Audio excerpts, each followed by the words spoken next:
Hello guys, this is Trinity Storm here and welcome back to the channel. Today I'm going to do 7th and final part of What If Naruto Was the Savior of the Holy Grail. If you enjoy this video, please like, share and subscribe to the channel. Also, don't forget to follow me on my other social media handles. Now wasting no more time, let's start the story. At night, during the battle between Shuru and Matu residents. When Zoken Matu heard the news about Shinji, he frowned. That was not his intention. No. What he means is that Shinji will die. But it shouldn't happen now. Castor did not kill him. He couldn't do anything while the boundary field was active. The blood fort Andromeda sucked his insects in the school, transforming them into nothing more than puddles. That idiotic grandson. Even when attempting to kill himself, he is useless. A piece of garbage. His own bug is lower. Shinji ought to be dead. Sakura's hands. Sakura will be freed from her confinement now that the boy has died, and she will succumb to the darkness within her. But he died as a result of his own stupidity. Great. He simply misplaced one of his own buttons. Even when he is dead, that cretin is useless. He sighed. It was pointless crying over rice that had turned to porridge. Sakura succumbs to her darkness because he still has a few buttons to press. This is only a temporary setback for him. He is still capable of turning Sakura to his tool. Right now, he notices the girl beginning to hope. I'm hoping for the best for Emiya. That made him snort. There'll be no hope for her. If she believes Emiya boy loves her. Consider again. Yes, Zoken was aware that the Emiya boy was becoming accustomed to Sakura's presence, but he was also aware that the boy's feelings had not yet developed. That thing is simple enough to cut a very large hole. Right now, all he cares about is Sakura succumbing to her own depression. He can think about it later. For now, he has Shadow to feed. Castor and Assassin will make good food after thwarting one of his plans. Yes, Zoken Matu will ensure that Castor receives her payment. Following that, visit Ryudu Temple. We're being attacked, Castor said as she opened her eyes. Tsuchiru, who had heard her previous glance, nodded and rose to his feet. He didn't notice anything out of the ordinary, but Castor had a better sense than him. Even with all of his training, he will not be able to compete with Castor. Since my connection with Assassin has been severed, we can assume the temple is under attack. She elaborated. I'm not aware of their presence. Strange. The only person with such skill in this area is Saver, but given his nature, he will not attack us unless. She came to a halt in there as she realized something. Without a doubt. Someone filled the gap she had exploited. That was completely unacceptable. Someone had summoned the false assassin she'd summoned as a summoning catalyst, which meant Servant True Assassin was now in her temple, acting with unknown powers and serving an unknown master. It's certainly surprising to see someone in this day and age understand the Grail system as well as she does. This means that whoever this Magus is, he is not to be underestimated, and a new player has entered the fray. Anyway, she has time to think about it now. There is a threat to her place, she is now in the heart of her territory, and her power is greater in here. Though she was still wounded, she was still strong, and Assassin posed no real threat to her as long as she did not panic. She waved her hand in the direction of her master, invoking the body enhancements that would allow him to fight alongside her. Stay close to me, Tsuchiru-sama. I will. Before she could finish her sentence, Kazuki's hand darted forward, passing her neck a few inches and deflecting a dagger aimed at her back neck from behind with his reinforced fist. Castor was taken aback, as Assassin's stealth abilities surpassed that of Saver. She knew Saver could be sneaky, but she could detect him in her territory. But it was his one and only chance. Castor's eyes narrowed as he noticed Assassin latched on the wall with 4 limbs like an animal. She raises her hand, gathering violet flame energy on it. When Assassin notices this, he leaps down, avoiding Castor's magical bolt. He crouches in a cat-like position, a dagger poised on his fingers, ready to be released.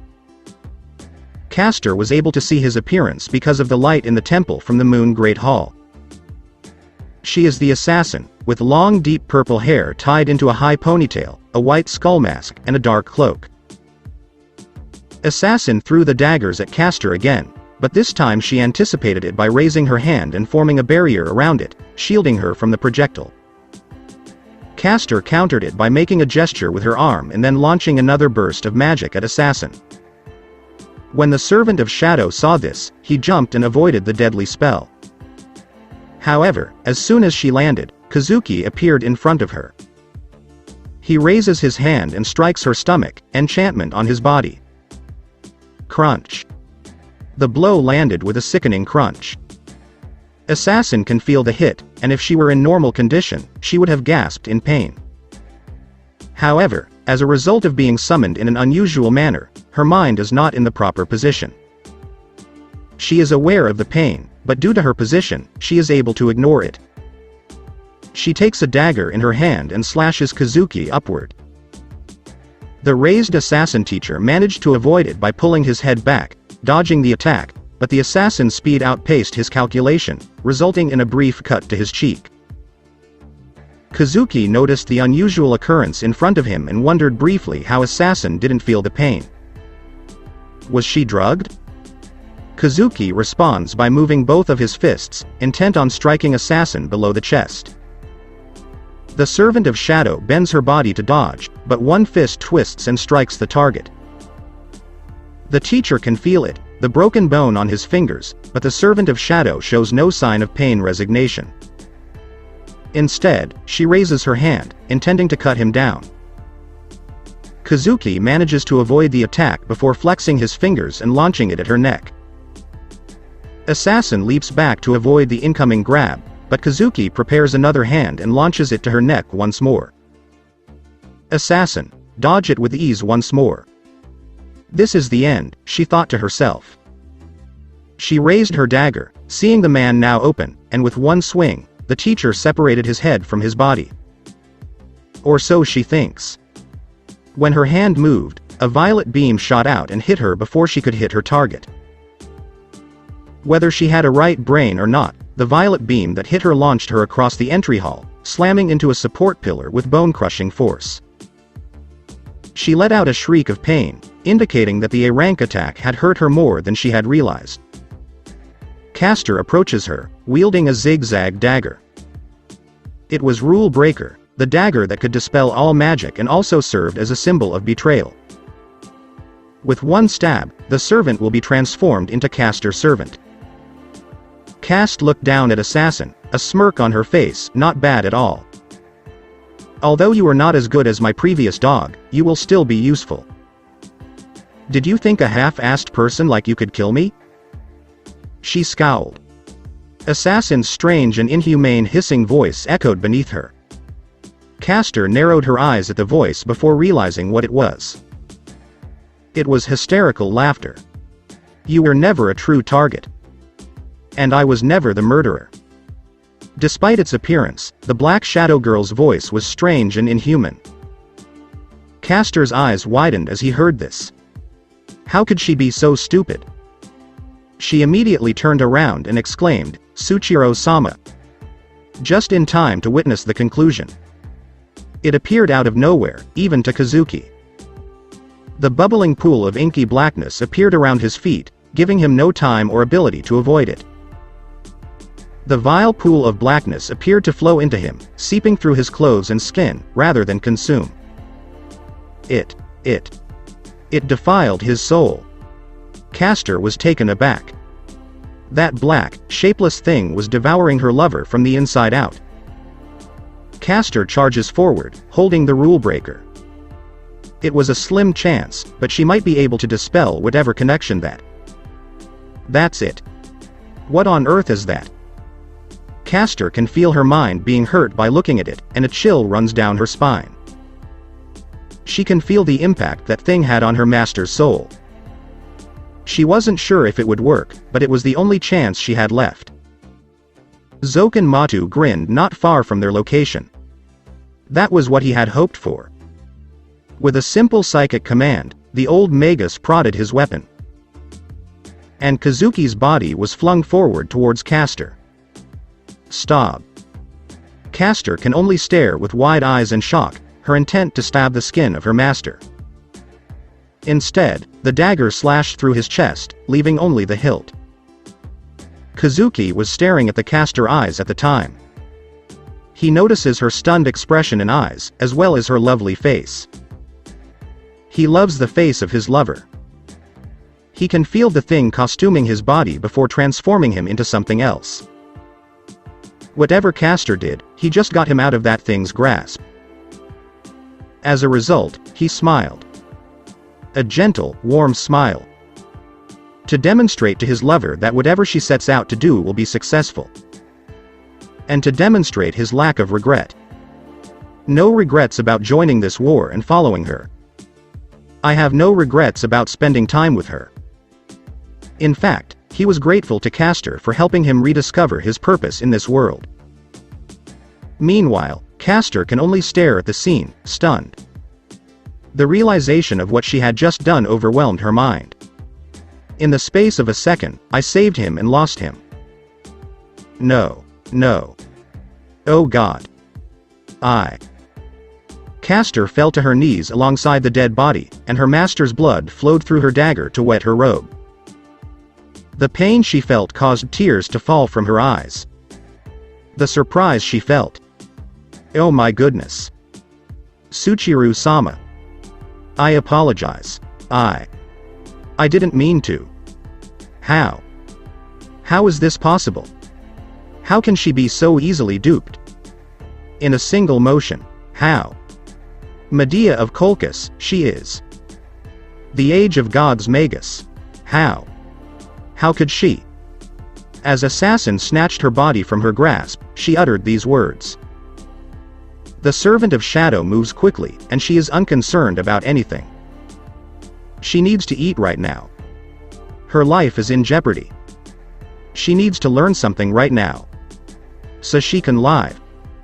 She quickly raises her hand and pierces Kazuki's chest, removing his heart and eating it with a single open mouth. Castor's surprise turned to rage.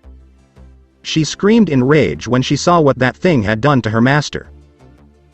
Bastard. As she screamed, a swarm of violet magic spheres formed on her back. This thing isn't going to let her go easily. Even if Castor has to blow up the entire city, this thing will perish. Assassin is targeted by a swarm of beams intent on skewering her to death. However, to her surprise, a black pool appears and absorbs all of the attack. And before she could react, the pool launched itself at her, clinging to her skin and seeping through her clothes. And she understands. That thing not only touched her body, but it also touched her soul and mind. It's impossible to put into words. The corrupted being who infiltrated her mind. Flood of insanity, horror, pain, and raw, shrieking loneliness that chilled her to her core, all coursing through her mind without her consent or any response to her attempts to fight it off. This thing wasn't just attacking her physical form. It was destroying the territory of her soul, the most heinous indignity imaginable. She wants to scream, she wants to howl, she wants to fight. But it was all in vain. She knew this was it. Dead. Like this and unable to exact her vengeance. In all the madness that has corrupted her mind, she has managed to focus on one thing. Revenge. In her mind, she desires vengeance. As she stares at Assassin, who is devouring her master's body like a beast. That thing. That thing. That thing should be dead. And she was taken aback when something unexpectedly emerged from her body. I see. So your nature is. Castor pondered. She can feel the black pool engulfing her entire body except for her face, she can feel herself being eaten and absorbed, and she can already feel her body being torn apart by the madness within it. She desires vengeance. But she won't be able to do anything in this condition. Everything was lost. Suddenly, an idea flashed through her mind. It just happened to cross her path for a split second. That wasn't such a bad idea. She can still do that in her current condition. After all, she is a mage from the age of gods. She chants a short spell with her mouth and feels her spell succeed in less than a second. Smirk adorned her face as she had just done. She had no idea why she had done this, but perhaps it was his aura that enticed her to do so. As the blackness consumes her face, she maintains her smirk and mutters one thing before passing out. "Your Majesty, avenge me." Manaka blinked once and then twice. She is currently standing in the middle of a forest. A thick forest. What happened to her? She was sleeping the last time I saw her. Oh, she realizes. She's having a dream. This dream. It's got to be cycle of dream. Naruto in the past. Manaka is now very interested in the story. She wants to see how it goes because the battle between Kyuubi and Konohagakure was epic the last time. She started looking around and eventually found what she was looking for. Kyuubi is the Yondaime Hokage, kneeling while panting, exhausted on his face and not far behind him. Seeing the beast still gave Manaka shivers. She knew it was all a dream, but seeing it up close is. The Kyuubi appears to be looking for Minato, as it tilted its head and observed the surroundings. Then she notices. A woman is not far from Minato. The lady is stunning. Manaka admits that she is one of the women who, in her opinion, are beautiful. Her hair was long and fiery red, her skin was pale, and her eyes were violet. She appears to be in her 20s. Manaka notices she has something on her arm. No. Not anything. Manaka approaches them and looks at what she is carrying. It had to be someone. It was a child. It was Naruto.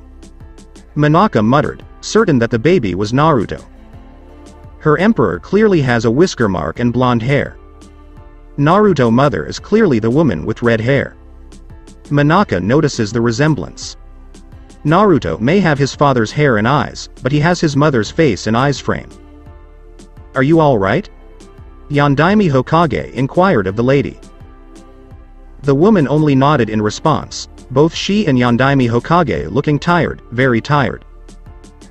Manaka realizes something after seeing how exhausted and dressed this woman is. Naruto's mother has just given birth. She notices this because it happened on his birthday. Somehow, I've made it this far. But I don't have much chakra left, the Hokage lamented. Manaka notices the Kyuubi staring at them at this point. It had found them by going in their direction. Before approaching them, the beast let out a small growl. Manaka looked at the Hokage, certain that they would lose and die in this situation. The demon does not appear tired or bothered by the fight with the entire village, but the Hokage is.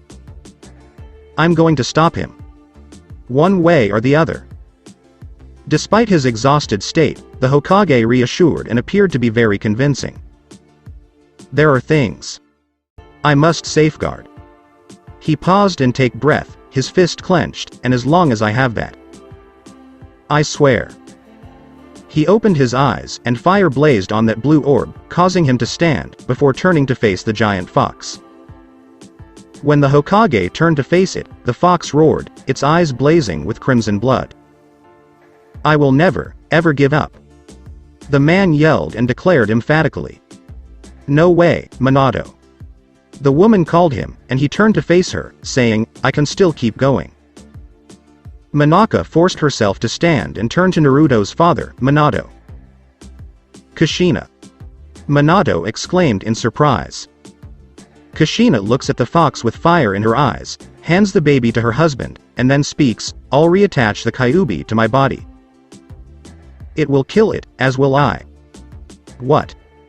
Manaka's face is flushed with surprise. Is this thing sealed?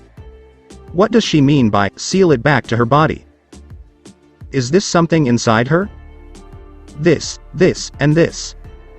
Is this demon being carried inside a human? How is this even possible? What kind of demonic being is this? And who is capable of carrying this thing? Suddenly, numerous golden chains sprouted from her back, raising to the sky before impaling the ground, slithering and moving to the giant fox before beginning to bind it, much to Monaka's surprise. The chain is successful in capturing the fox. The colossal fox that rivaled the mountain. This woman has pinned him down. Naruto's mother is truly formidable. And his father as well. No wonder he's so powerful.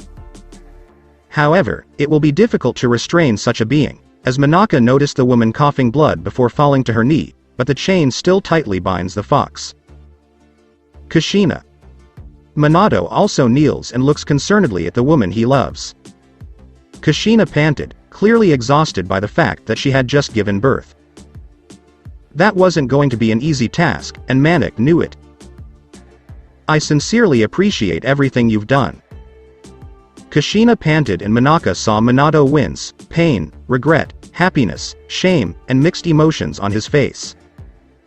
Minato, don't make that face. Kushina remarked lightly, I'm happy. Because you loved me. Despite her condition, she smiled and said, if I could imagine a future where I survive and the three of us live together.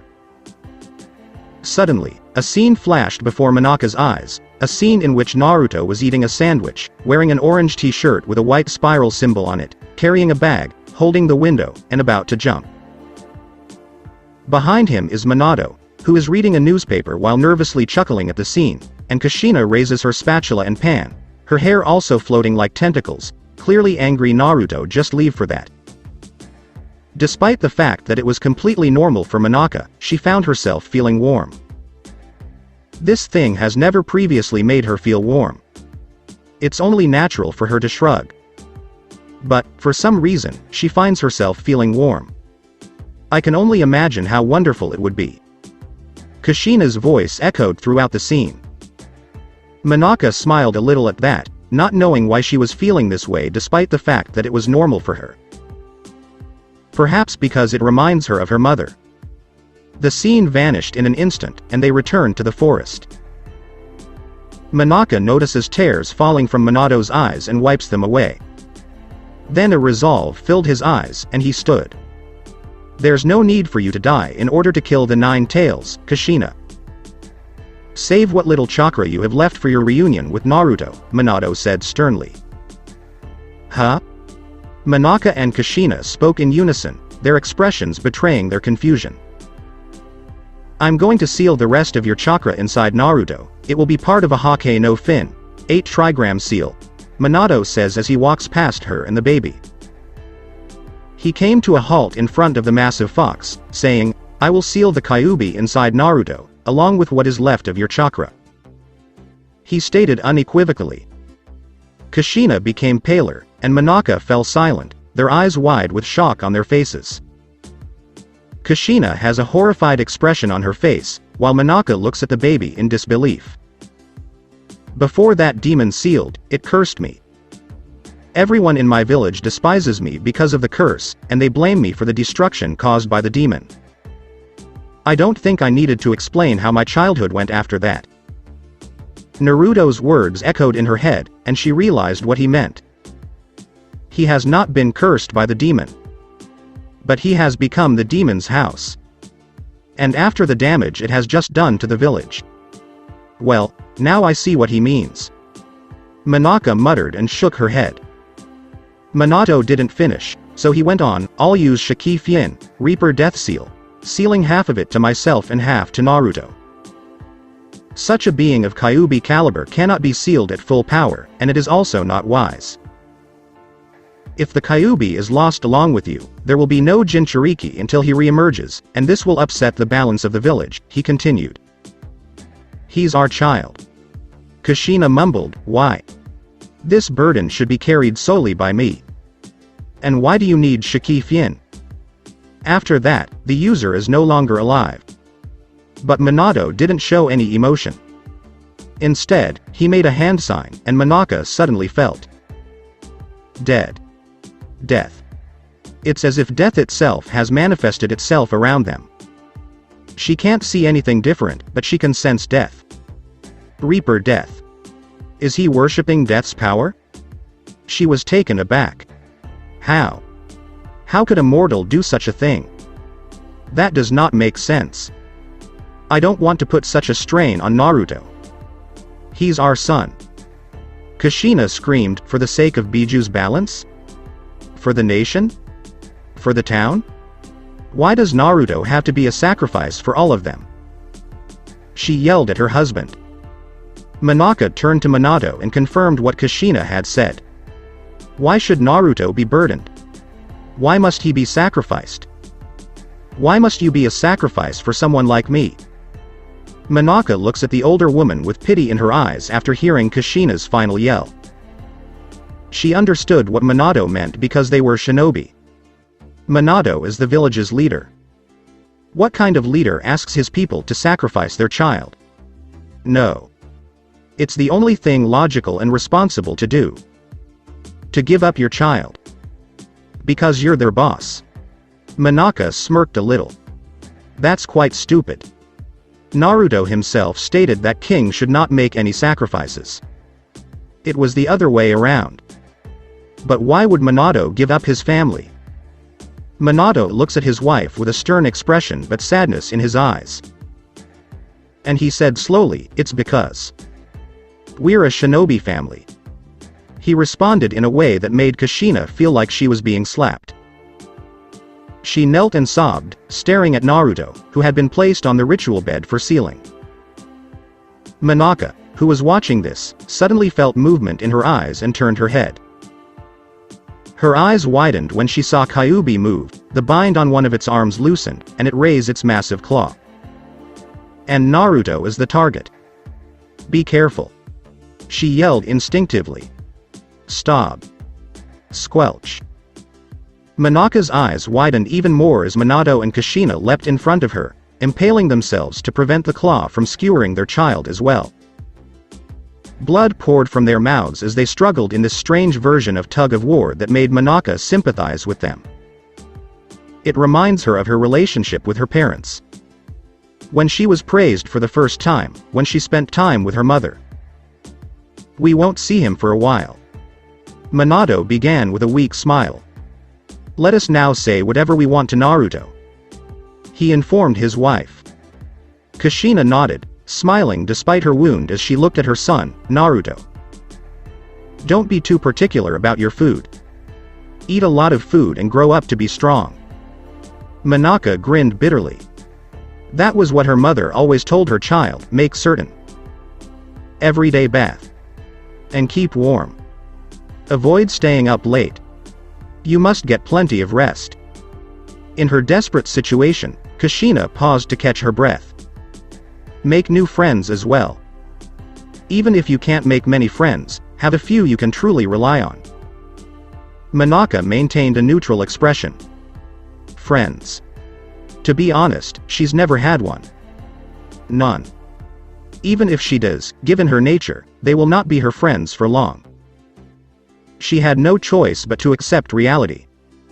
Her mother was the only person who was close to her. And now, Naruto. Naruto. I wasn't very good at it, but keep studying and practicing your ninjutsu. Keep in mind that everyone has both strengths and weaknesses. So, if you can't do something well, don't get too down on yourself. Respect your academy teachers and upperclassmen. Kushina continued her advice, her smile still on her face. Oh, and this is crucial. It's about the 3 shinobi prohibitions. Be extremely cautious when lending or borrowing money. Put your mission earnings into a savings account. No alcohol until you reach the age of 20. Too much alcohol can be harmful to your health, so drink in moderation. Monaka smiled. She was certain Kushina had met Naruto and was proud of him. Women are also prohibited. That piqued Monaka's interest, and she perked up. I'm a woman, so I don't know much about this, but keep in mind that this world is made up of men and women. So it's only natural to be interested in women. But don't get too attached to bad women. Find someone who is similar to me. Monaka pouted, not knowing much about Naruto's taste in women. All she knew was that he wasn't picky about women, and that he had 1 wife and 3 mistresses. When it comes to the 3 prohibitions, Databane, be wary of Jiraiya-sensei. Kushina smiled, and Monaka giggled. Databane? Why does that sound familiar? As a result, Naruto inherited her verbal tic. Monaka can see how painful Kushina is seeing her condition now to speak as tears form on her eyes. Naruto, you're in for a lot of pain and hardship from now on. Stay true to yourself. Have a dream and the confidence to make it a reality. Kushina's eyes welled up with tears. There's so much more. Oh, so much more that I want to share with you. I wish I could spend more time with you. I adore you. She finally finished her words of wisdom. Monaka, who is listening, has a neutral expression on her face and her eyes are as calm as water flowing freely. I apologize, dear. You don't have much time to say anything. Kushina expressed regret to her husband. Fine. That's Minato responded, as your father, my words to you. I agree with what your chatty mother said. He gave his son a wry, toothy grin. Naruto, the baby, cried, seemingly understanding his parents' dying words. We will love you forever and ever. Even though the words were silent, Monaka knew instinctively that this was what her emperor parents said. They were already standing dead people. Blood leaked from their punctured guts. They won't live long. The Kyuubi roars, attempting one last time to kill the child. Both parents yelled, seal, as they placed their palms on their child's stomach. Kyuubi is drawn into the boy's stomach, which glows with a glaring blue pillar of light. Monaka stood there in awe as Kyuubi flowed like water to the child imprisoned within Naruto. This method. It is clearly magnificent to be able to seal some being, such as Kyuubi, and create a vessel to contain the beast of mass destruction. Minato and Kushina then fell on Naruto and Monaka's side, with the mother falling to the left of the baby's basket and the father falling to the opposite side. Their eyes were glazed, gone, death, and the ultimate parent's sacrifice to ensure the safety of their child. What a cruel fate it must have been for such loving parents to die on the day their child was born. Naruto sobbed and wailed in the forest, as if mourning the death of his parents. Present, the morning after the battle, in the Saju, Uzumaki residence. Naruto yawned as he rose from his bed, wearing a simple black boxer and an orange t-shirt with the Uzumaki symbol on the chest. He moves his mouth a few times to wet it and rubs his eyes. Oh God. It was a very restful night's sleep. Man, I can see why Shikamaru enjoys sleeping so much. While stretching his arm, Naruto reflected. He then entered the bathroom, tilting his head. After stripping, he turned on the warm shower and began to bathe. His thoughts wandered back to what happened the night before while he was cleaning himself. Without a doubt, the group attacking them is Shadow. He detects an aura similar to the shadow he sealed from the unconscious woman in their guest room now. While the shape is different, they share the same characteristic. That same feeling of evil and hatred. Though it was weaker in the one he faced the night before. The question is, how did Angra Mainyu summon those shadows? True, there has recently been news in the city indicating that many people have died in Fuyuki City. Fuyuki is a large town with a sizable population. I read on Wikia that many Fuyuki City locations are based on those in Kobe, a city with a population of 1.545,410 as of August 1, 2011. I'm not sure how many people live in Fuyuki City, but perhaps only a few thousand. Please inform me about this. People who have already lost hundreds, if not thousands. There are already so many dead people. It almost reaches 500, where the flame caused by Angra Mainyu appears. The police have already begun to act, but supernaturally aware individuals such as Magus and Naruto doubt they will be able to accomplish anything. There's a very good chance that this shadow monster is to blame for those missing people. He has no idea how this happened. That fucking evil should be imprisoned in the Grail. The lesser Grail is not tainted because whatever it is was created as new. It only became corrupted when it connected and opened the gate to the Greater Grail. Naruto was aware of this. So, what the fucking hell is going on? It's beyond his comprehension how Angra Mainyu manages to summon subordinates. Could it be the one I clearly call for assistance? No, I know it calls for assistance, but who? Who is it and how did it happen? How come I can't find the source? Hello, I mean.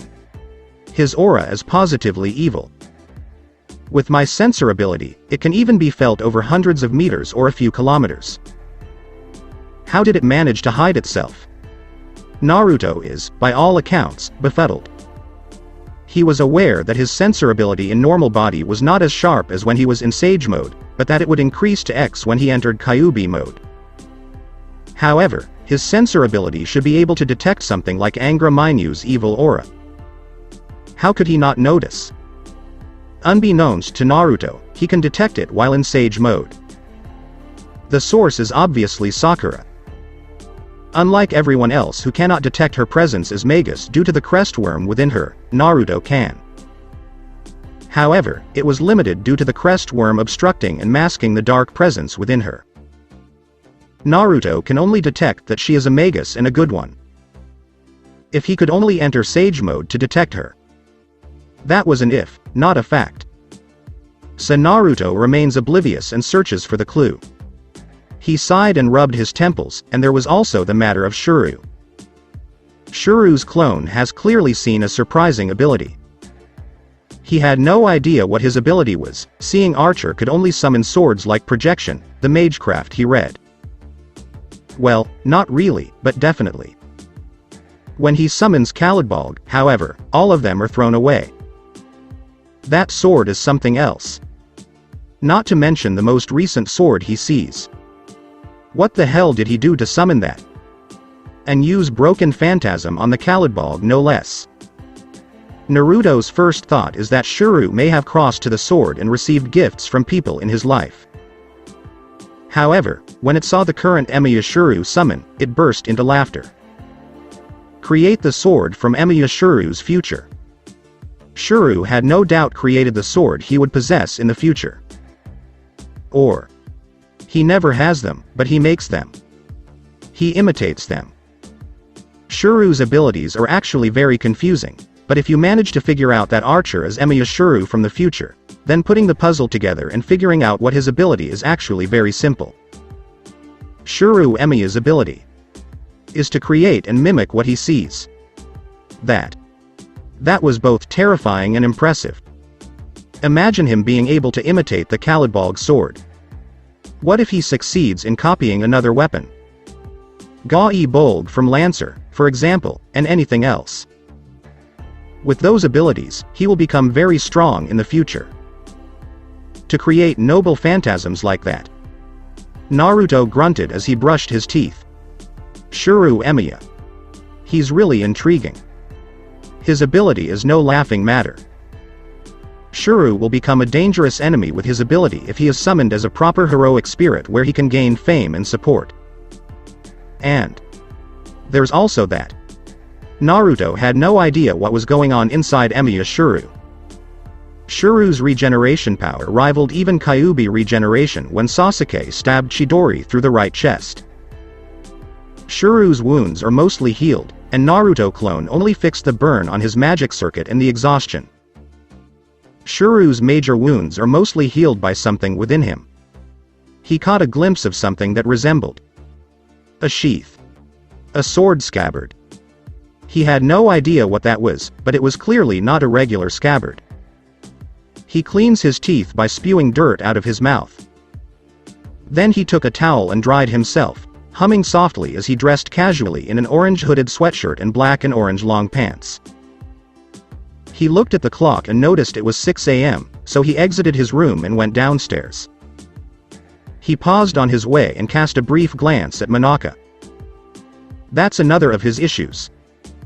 The woman he is now with. While it is true that she is already on the right track, but she still can't seem to find a direction in her life. Everyone has a goal in life.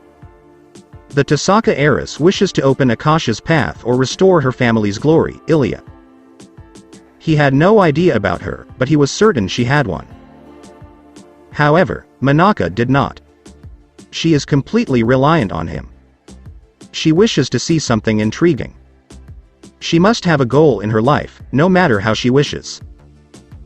And it has to be her decision, because even Naruto can't decide what it is. If he did that, Manaka would be nothing more than a puppet for Naruto, guiding and taking the goal away from him. That can't be right. He is not the one who decides her life. He simply ensures that she does not stray from the right path. He ponders briefly the dream he sees about her life. She is extremely close to her mother. Only her mother comprehends her. His father is a magus, and while he is not an ordinary magus, he is still a loving father who cannot see Manaka's true nature. Her mother is a housewife. Naruto sighed as he crossed his fingers and summoned 6 clones. He gave them orders, and they transformed into maids before beginning their work. Sitting at the table, he took out a book about Magus' journey and began reading it again. He didn't like it, but what choice did he have? He must play with this world in order to return to his world. Not to mention that he needs to pay a visit to the Ainsburn bastards. Let's see. Lesser Grail, perhaps? During the last war, the Ainsburn family used living homunculus to become the Lesser Grail, which means Naruto's pupils constricted as he took in the information. Kiritsugu married Iris Vilvan. Ainsburn. During the last war. The Holy Grail. And so Ilya is currently the Lesser Grail. Naruto mumbled. It was without a doubt, after what the current head of Ainsburn did to Ilya, poisoning her mind and forcing her to seek revenge on Shuru. The current head must also modify her body in order to transform her into the Lesser Grail. That also means Ilya won't be around for long. Her life, after all, is dependent on the Grail, and if her connection to it is severed, she will not live long. The way to cut it is to take servant's soul or mana and prevent it from entering Ilya's body. Or transformed something else into the Lesser Grail. That is a difficult task, but Naruto knew exactly how to accomplish it. The Ainsburn family or Matu must have the procedure. There must be a journal and a book written about them. However, for Naruto, the soul of the heroic spirit, unlike the living heroic spirit, only possesses mana. It is easily stored. After they die, Naruto must seal the soul into Kohaku J-Tei and then divide the mana into multiple scrolls. However, this will not solve the age problem. Ilya will continue to be young. Naruto can easily heal her if he possesses Rakude Senjutsu. It was simple, but that was the issue. He didn't have it, not in this situation. Body. His body is actually made of mana, and he can only access Rakude's power if he has a living body. He can do so because his soul has yet to be fully downloaded by this world, making him the original Naruto along with his soul. And he is Asura's reincarnation. He still carries a piece of Asura in his power. It will only be gone when he is completely absorbed by the throne of heroes. However, due to his current status, he cannot access that power because he does not possess a living body, only a fake body. This is clearly a problem. Naruto mumbled as he rubbed his temple. He also needs to look into the shadow in the city. He has a lot of things to do. That is one of the reasons Naruto did not complete the Grail War. He still has a lot to do and plan, and the war can be used as an excuse. If he finishes the war quickly, he will most likely have a mage association named after him, as it was clearly a surprise to have heroic spirits still exist in this world. After all, he is possibly the strongest being. And, like the Magus people, they will go after him. That's not going to happen. No, not yet. He will end this war when he is ready and finished. When he sensed someone stepping down the stairs, he tilted his head and saw Manaka, who was dressed in a blue and white blouse. "Good morning, Manaka-chan." He smiled as he greeted. Good morning, my emperor. Monaka returned his smile and took a seat on the opposite side of him. How's your sleep? Naruto inquired whether he had already healed Monaka's most severe wound the night before. The burn she received was second degree bordering on third, and while Naruto will not let her die, he will let her suffer. After all, it was a battle, and it wouldn't be right if Monaka didn't taste defeat.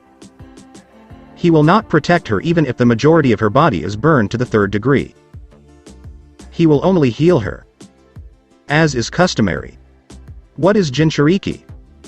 Monaka asked as she drank the tea she had prepared. She inquired abruptly. Naruto blinked at the question before realizing she must be referring to his dream. A sacrificed person who has a very powerful entity sealed into them so they can access the entity's power. There were 9 of them in my era, so you could say Jinchuriki was a weapon for the country. He responded. Monaka made a thoughtful expression. For the sake of Biju, for the sake of the village's balance. Now she understands that if one country loses its weapon, the country will undoubtedly be attacked. I see. Your father. Why did he give up his life for the sake of the village? You alone stated that the king should not sacrifice himself for the sake of his people. She inquired once more. Hearing that, Naruto chuckled and shook his head, staring at Monaka. She didn't get it, didn't she? My father did not make the ultimate sacrifice for my country. But for me. He corrected, causing Monaka to blink. Jinchuriki is a vital existence, comparable to a nuclear weapon. Let's say there are 5 US. What happens if one of them loses its weapon? When the other country notices this, it will also attack and World War II. Monaka murmured, her eyes wide, as realization dawned on her, and Naruto nodded. Even though the time I live in is harsh, it is still considered peaceful. My life will be made more difficult if there is a war. My father sacrificed himself to save me. He did so for the sake of the country, but his main goal is to save me. Naruto remarked that if Kyuubi died, there would be war. Sandaime Hokage will be forced to prepare him at a young age because he has Uzumaki blood inside him and sees his bloodline. There's a good chance he'll be given to Danzo. He shuddered at the thought, because that man puppet is extremely creepy. Naruto's life improved as a result of his father's actions. True, he has it harsh, very harsh, but it is preferable to being turned into a living weapon or something similar. At the very least, he can still express himself and form bonds, albeit in a limited capacity, because he has so many friends and family. He also sealed Kyuubi inside me, so I could control its power. Naruto went on as Monaka looked at him with wide eyes. The man who released Kyuubi from my mother seal was extremely dangerous, and my father was well aware that he would pursue me. That's why he gives me that authority. It is a curse, but it is also a gift. He concluded with a bitter smile. Monaka can only stare with slightly wide eyes, her face calm, but Naruto can see something in her mind. I see, Monaka finally muttered. Can you control it? That fox instinct? She inquired.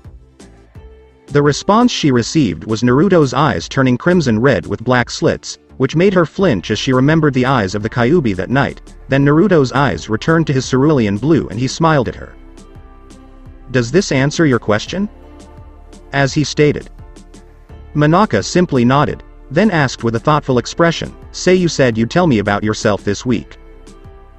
When are you going to tell me? She is becoming increasingly curious and wishes to learn Naruto's identity as soon as possible. Monaka-chan, it's still Tuesday this week. Just wait until the weekend. Monaka pouted as Naruto responded. Monaka eventually sighed, knowing Naruto would refuse to tell her no matter how much she begged. If he says wait, he means wait. What about the shadow? What exactly is it? Monaka inquired, recalling the creature they encountered the night before. Hearing that, Naruto's face darkened, which Monaka found intriguing. It was part of the shadow I drew from that woman. I'm not sure how it appeared, but I assure you it was there. We haven't seen the last of them. Naruto informed his master. That thing. What exactly is it, Naruto? Monaka's voice used to be solemn. Naruto, I don't mind if you keep your identity hidden, but that thing. That thing isn't right. I can even see Archer and Saber panic when they see them, albeit for a brief moment. What exactly is it? She inquired once more. Naruto looks at his master, and it's not surprising that she wants to know what's going on, given how serious the situation is. Naruto is also certain that everyone has the same opinion about those shadows, who massacred people in Fuyuki City. And with the number growing, no doubt all of them will be focused on confronting this shadow being. Even Kirei will have no choice but to intervene. Kirei Kotomine. Naruto's eyes narrowed at the sight of that man. He is, without a doubt, Lancer Master. That guy. That man exudes Angra Mainyu aura. Naruto used his clone to search for Lancer Master after the meeting.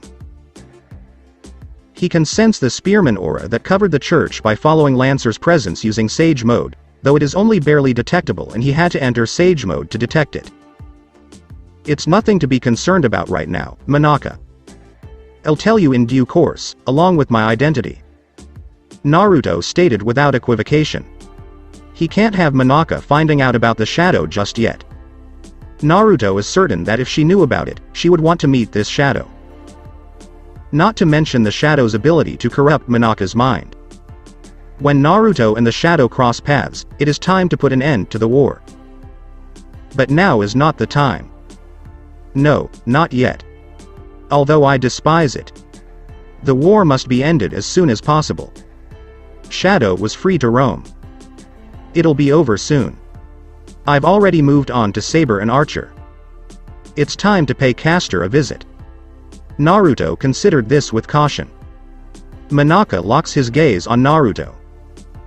She really wants to know what happened, and she is tempted to use Command Seal to force Naruto to tell the truth. But she manages to keep herself from doing so.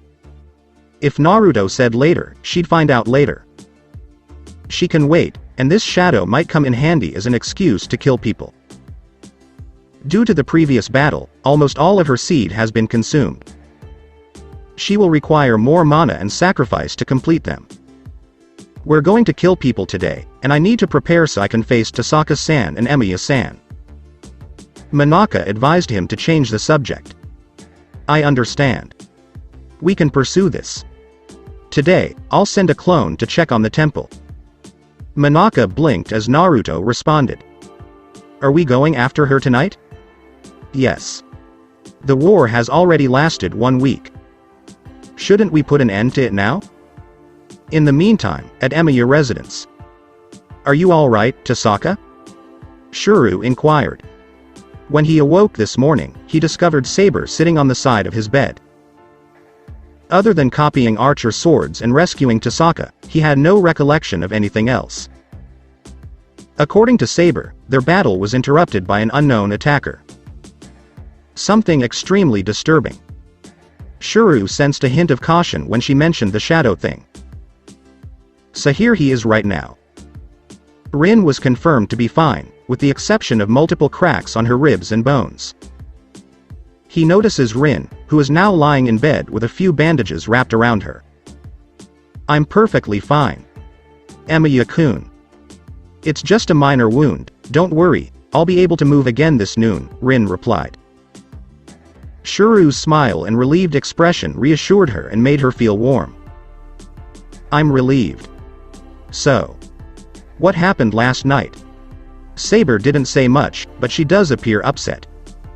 Shuru inquired as he watched Rin slowly pull herself to a sitting position. That's what happened, we got our butt kicked. Rin stated flatly, finishing with a deadpan expression on her face. Shuru blanched at that, and it's no surprise Saber is upset. I understand Saber's feelings. Last night. If those shadows didn't show up, it would be our fault. Rin sighed and rubbed her temples. Those shadowy figures. What exactly is that? I couldn't see because I was already unconscious. I'm not sure. Rin responded, her eyes darkening. I'm not sure what that is, Emiya-kun, but whatever it is. It's something to blame for the people who died this week. Shiru's eyes darkened as she spoke sternly. He and Rin had been watching the news for a few days, 3 or 4. A mysterious assailant appeared and caused many people to lose their lives. The number of people lost has nearly reached 500,000, and if it is not stopped, the entire city will be in danger. Rin had already called Kirei and asked the priest, but the moderator of the Grail War stated that he, too, had no idea what had happened. But one thing is certain, it was not caused by servant. What is happening now is clearly terrifying for Shiru, who holds the ideals of a superhero. For God's sake, there are already 100 people missing. And I'm sure they're dead rather than missing. We'll talk to Ainsburn this afternoon, Emiya-kun. Perhaps she was aware of something. Anyway, let's go to the dojo now and discuss what you did last night. According to Rin, the school was closed for a period of time due to Shinji's actions, so it was a holiday for them. And she's actually quite curious about what Shiru did last night. Summoning Archer Sword out of nowhere is quite surprising. Eh? Do you mean right now? But I told Sakura yesterday that I'd pay her a visit this morning. Shiru exclaimed in surprise, and it was true. He intended to visit Sakura after speaking with Rin. You can pay her a visit tonight or tomorrow, Emiya-kun. This is more important. You should prepare yourself now. Rin stated sternly that she understands Shiru's desire to see Sakura, but the shadow, along with his training, is now more important.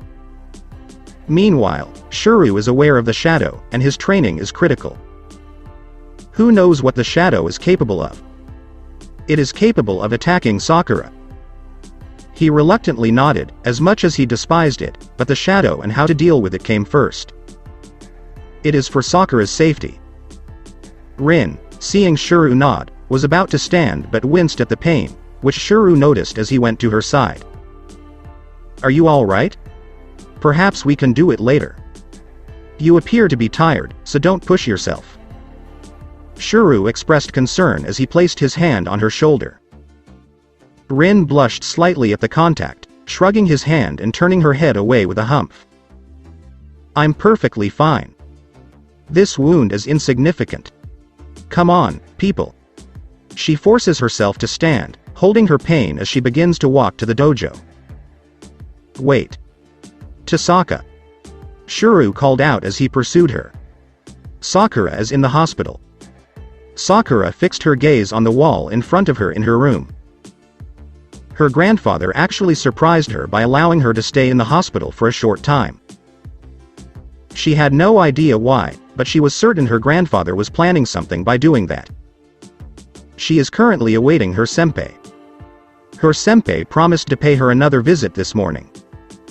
Even though he came with Saber, he still came to see her and spend time with her. It makes her extremely happy. She sighed, her life was beginning to improve. She can't believe it. Perhaps this war is a blessing in disguise. Because of the war, her senpai appears to have become more intimate with her, more close, and perhaps he will finally recognize her feelings and return them. She hummed as she noticed her reflection in the mirror. Even in hospital gown, she must maintain a clean appearance in front of her senpai. It may not be a date, but senpai is very important to her. So she must look good. She looked at the time and saw that it was 8 a.m. Senpai stated in the morning, implying that he will arrive sooner or later. She stares at the door, waiting for her senpai to appear. She longs to see his face again. And yet, she waited until noon, but he never arrived. Shiru had no idea that his decision was making his situation worse. Meanwhile, at Ryudo Temple, it is 9 o'clock a.m. As he approached the temple gate, one of Naruto's clones narrowed his eyes. The scene in front of him was clearly unexpected. A yellow line used by cops is currently strapped to the gate, indicating that cops were just here not long ago. Naruto, still invisible, jumps through the door and down the stairs. He jumped a few more times before reaching the top of the temple gate. His eyes widened as he took in the scenery in front of him.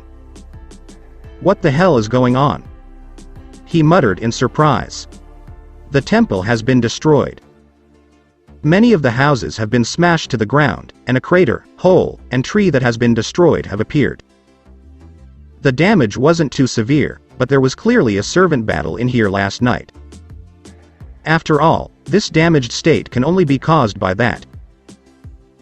He began to materialize himself, his sensor ability expanded, and he took a moment to calm down before making the hand seal, Ninpi, Kagura Shingen. By any means, Kagaya Shingen is a fan of Noble Phantasm. It improves Naruto's sensor abilities, though not to the level of Sage Mode, and allows him to sense everything around him. He requested that Karen teach her this, and while he is not as good as Karen, he was able to improve his presence detection by 1 parameter. It was faint, but Naruto could detect some caster aura, the aura being nearly undetectable if he did not use Kagura Shingen. However, kunai suddenly appear on his hand, and he twists his body, blocking several projections aimed at him. Whoever you are, come out. Naruto phoned. He knew the attacker knew when Naruto was aware of her presence when he used Kagura Shingen. He actually sensed something when in normal state, but it was only a glimpse and then it was gone. He turned to see a black shadow fall from the tree. Naruto's eyes narrowed as he saw someone with nothing but black skin, a black outfit, and a skull mask appear. Judging by his outfit, Naruto deduced that the figure was male. Are you the one responsible for this? He inquired, motioning to the temple state. Obviously a servant, but all servant already summoned. He observes him more calmly while asking. And the way he wields the dagger.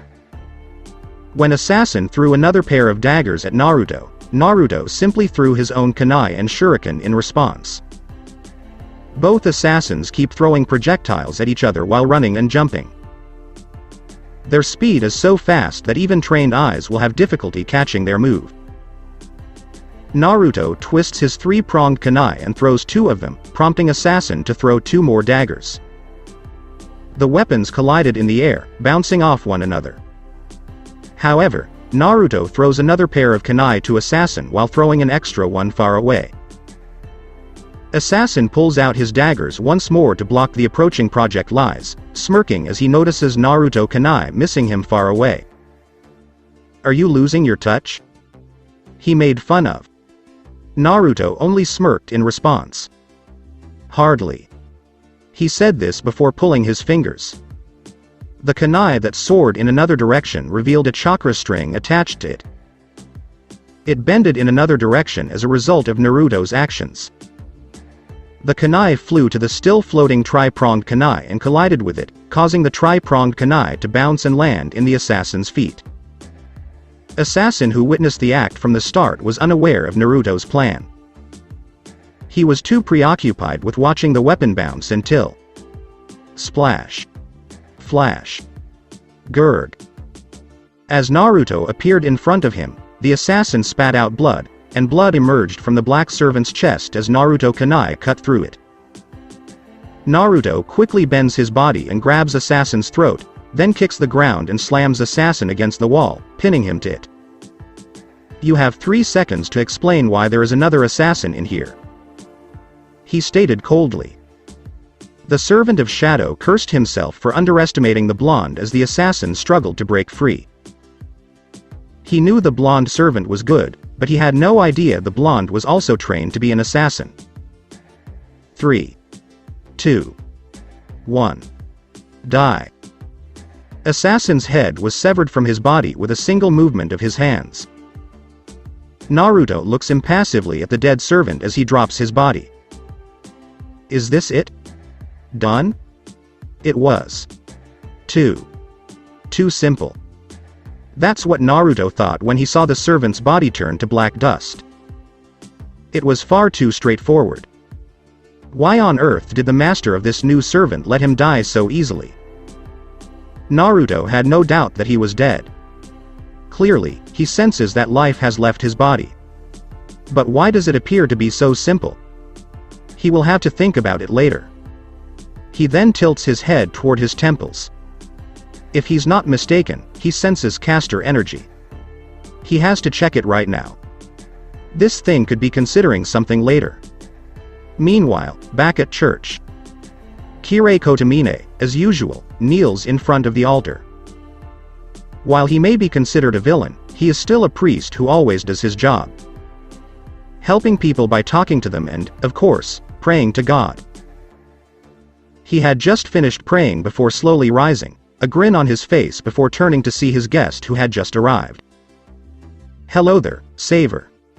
I believe this is our first meeting, correct?" Kirei greeted Naruto, who was dressed casually and stood leaning against the chair. Naruto's face is stoic, his blue eyes hidden, and instead of being playful or cheerful, he always holds an icy flame in his hand. While the priest had met Monaka, he had never met Saver directly, as Kirei stated. Now that Kirei has met him, he understands why Lancer respects this man. There's something special about Saver. His aura screams regal and dominance, as if you were standing in the presence of someone powerful.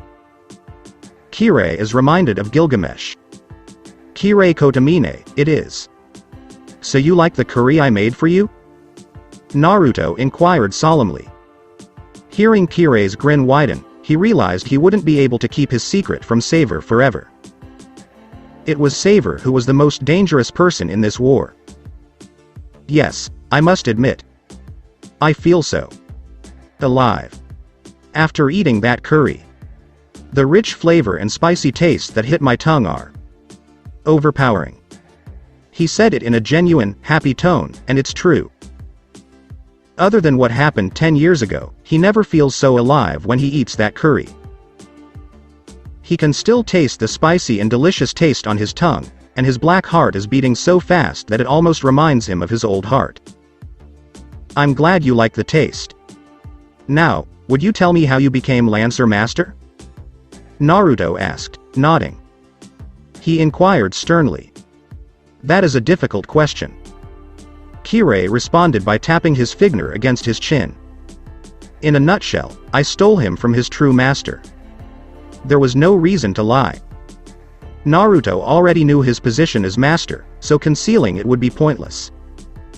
"I see. Then last question. You don't happen to be master of the shadow that attacks us at night, don't you?" Naruto replied thoughtfully. In response to the last question, Naruto's voice was cold. The voice is so cold, and it's only words, but Kirei can't help but be intimidated. Saver's voice is clearly threatening. Kirei, if he were a normal person, would cower in fear. But Kirei is not, so he responded without hesitation. "I am not." Kirei responded simply. "Master of Lancer, do you swear on your life?" Naruto increased his pressure. "I am." Kirei responded once more. "However, I regret to inform you that I am no longer Master of Lancer." He informed the blonde. Naruto's eyes widened at the statement, his face flushed with surprise. What does Kirei mean by that? Before he could finish his question, another voice interrupted him. "We have a visitor, Kotomine? Why didn't you tell me?" Naruto was frozen for a moment by that voice before turning to see a figure emerge from the shadows. He has spiky blonde hair, but unlike Naruto, it is paler. He also has crimson eyes instead of blue, and he is dressed in a white jacket with fur on the collar, a plain black t-shirt, black jeans, and black shoes. Blue sapphire and red crimson collide. Naruto and Gilgamesh exchange intense stares as they examine each other's posture. For once, Naruto's expression is solemn, whereas Gilgamesh has a smirk on his face. This will be interesting, thought Kirei as he noticed Naruto and Gilgamesh staring at each other. Savor of the servant. I never expected to meet you in person so soon. Gilgamesh stated with a smirk as he looked at Naruto. Sakura Matu stares blankly at the hospital cell above her. It's been an hour since Ryder broke the news to her. And it's been 3 hours since she's been waiting for her senpai. Sakura was concerned when Shuru did not arrive until 10 a.m. She was afraid that her senpai would be injured as a result of the war, no matter how good Saber is, but Rider had informed her that Saber is far superior to the Servant of Sword. Not only Saber, but Saber is completely unbeatable in one-on-one or even two-on-one combat. Even if Berserker and Saber collaborate, Rider is certain that Saber will emerge victorious.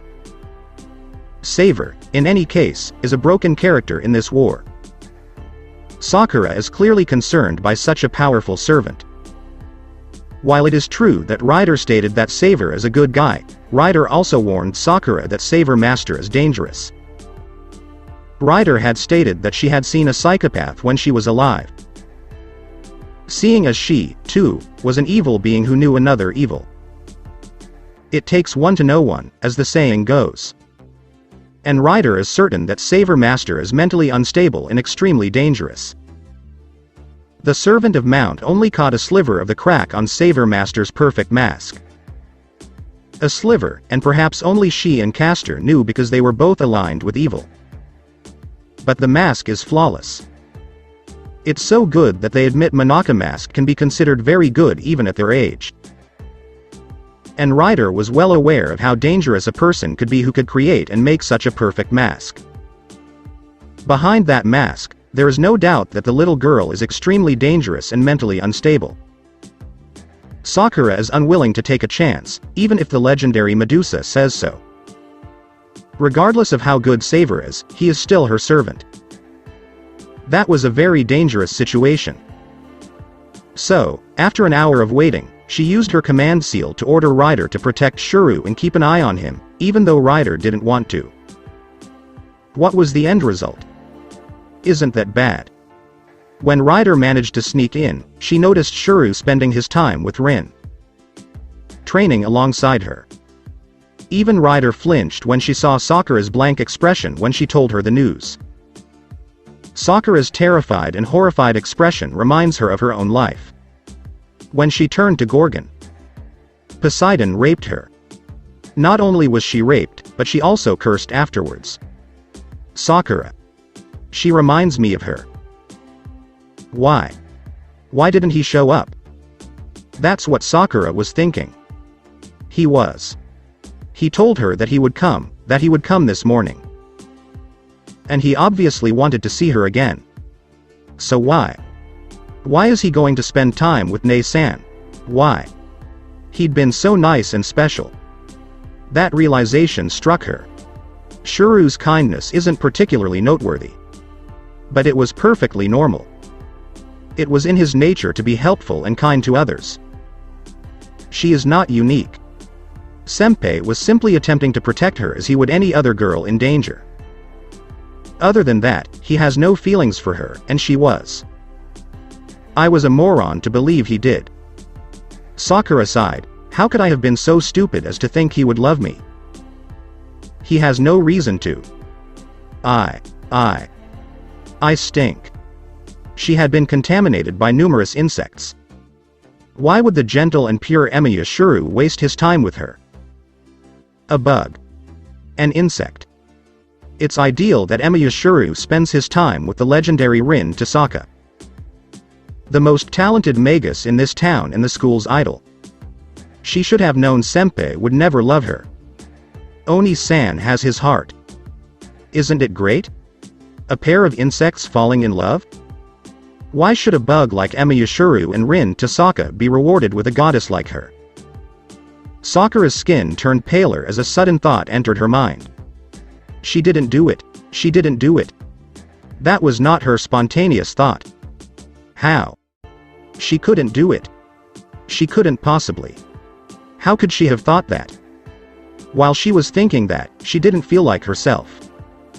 It was so wrong, it wasn't her at all, it was filthy and horrible, and it was nothing she would ever consider but. After everything I've been through. They don't even give a damn. They're not even aware. Why should I shower them with my goodwill? Her horror grew, and mortification was written all over her face. Fear grips her chest as she struggles to keep the feeling in her heart. Rider, who is watching Sakura in astral form in the corner of the hospital room, notices Sakura's expression. Sakura? Are you okay? She inquired, her voice filled with concern. That jolted Sakura out of her reverie. She turns the corner and notices Ryder has already manifested herself. I'm fine. Ryder. I'm just sick. She responded. Yes, that's all. She's just sick. The previous thought had never occurred to her. It's just her imagination, and it shows she still needs to rest. That's why grandfather hasn't called her yet. He must be aware of her condition. Yeah. She just needed to sleep again and get her mind back in order. It wasn't a problem because she didn't believe any of those things. It was nothing more than a mindless outburst, nothing serious. All she needed was a good night's sleep.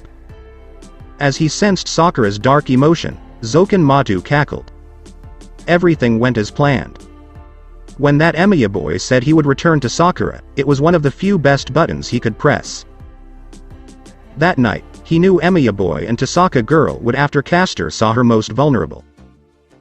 However, he cannot have that because Castor and Assassin are required to satisfy Shadow's hunger. So he dispatches a Shadow underling to deal with them, but his main target is the Master. It's not necessary to kill them because he can't have that yet. Simply maim them. Sakura's mental state will not deteriorate if that Emiya boy dies. Not now, she will, but the hope she has gained is insufficient to bring her down to despair. That doesn't mean he can't give her a taste of despondency. His plan is to injure Emiya or Tasaka, and then he is confident that the Tasaka girl will train the Emiya boy and force him not to visit Sakura this morning. Oh, that Tasaka heiress, he let out another manic chuckle. His entire family is a moron. Not only his father, but also she, is a fool. Her sister practically ignores her entire existence, just as her father will. A stupid man who sold his daughter to the devil, a man who attempts to become something other than human by reaching the root. Both of them are idiots. And there you are, Savor. The old insect's eyes narrowed as he pondered the blonde warrior.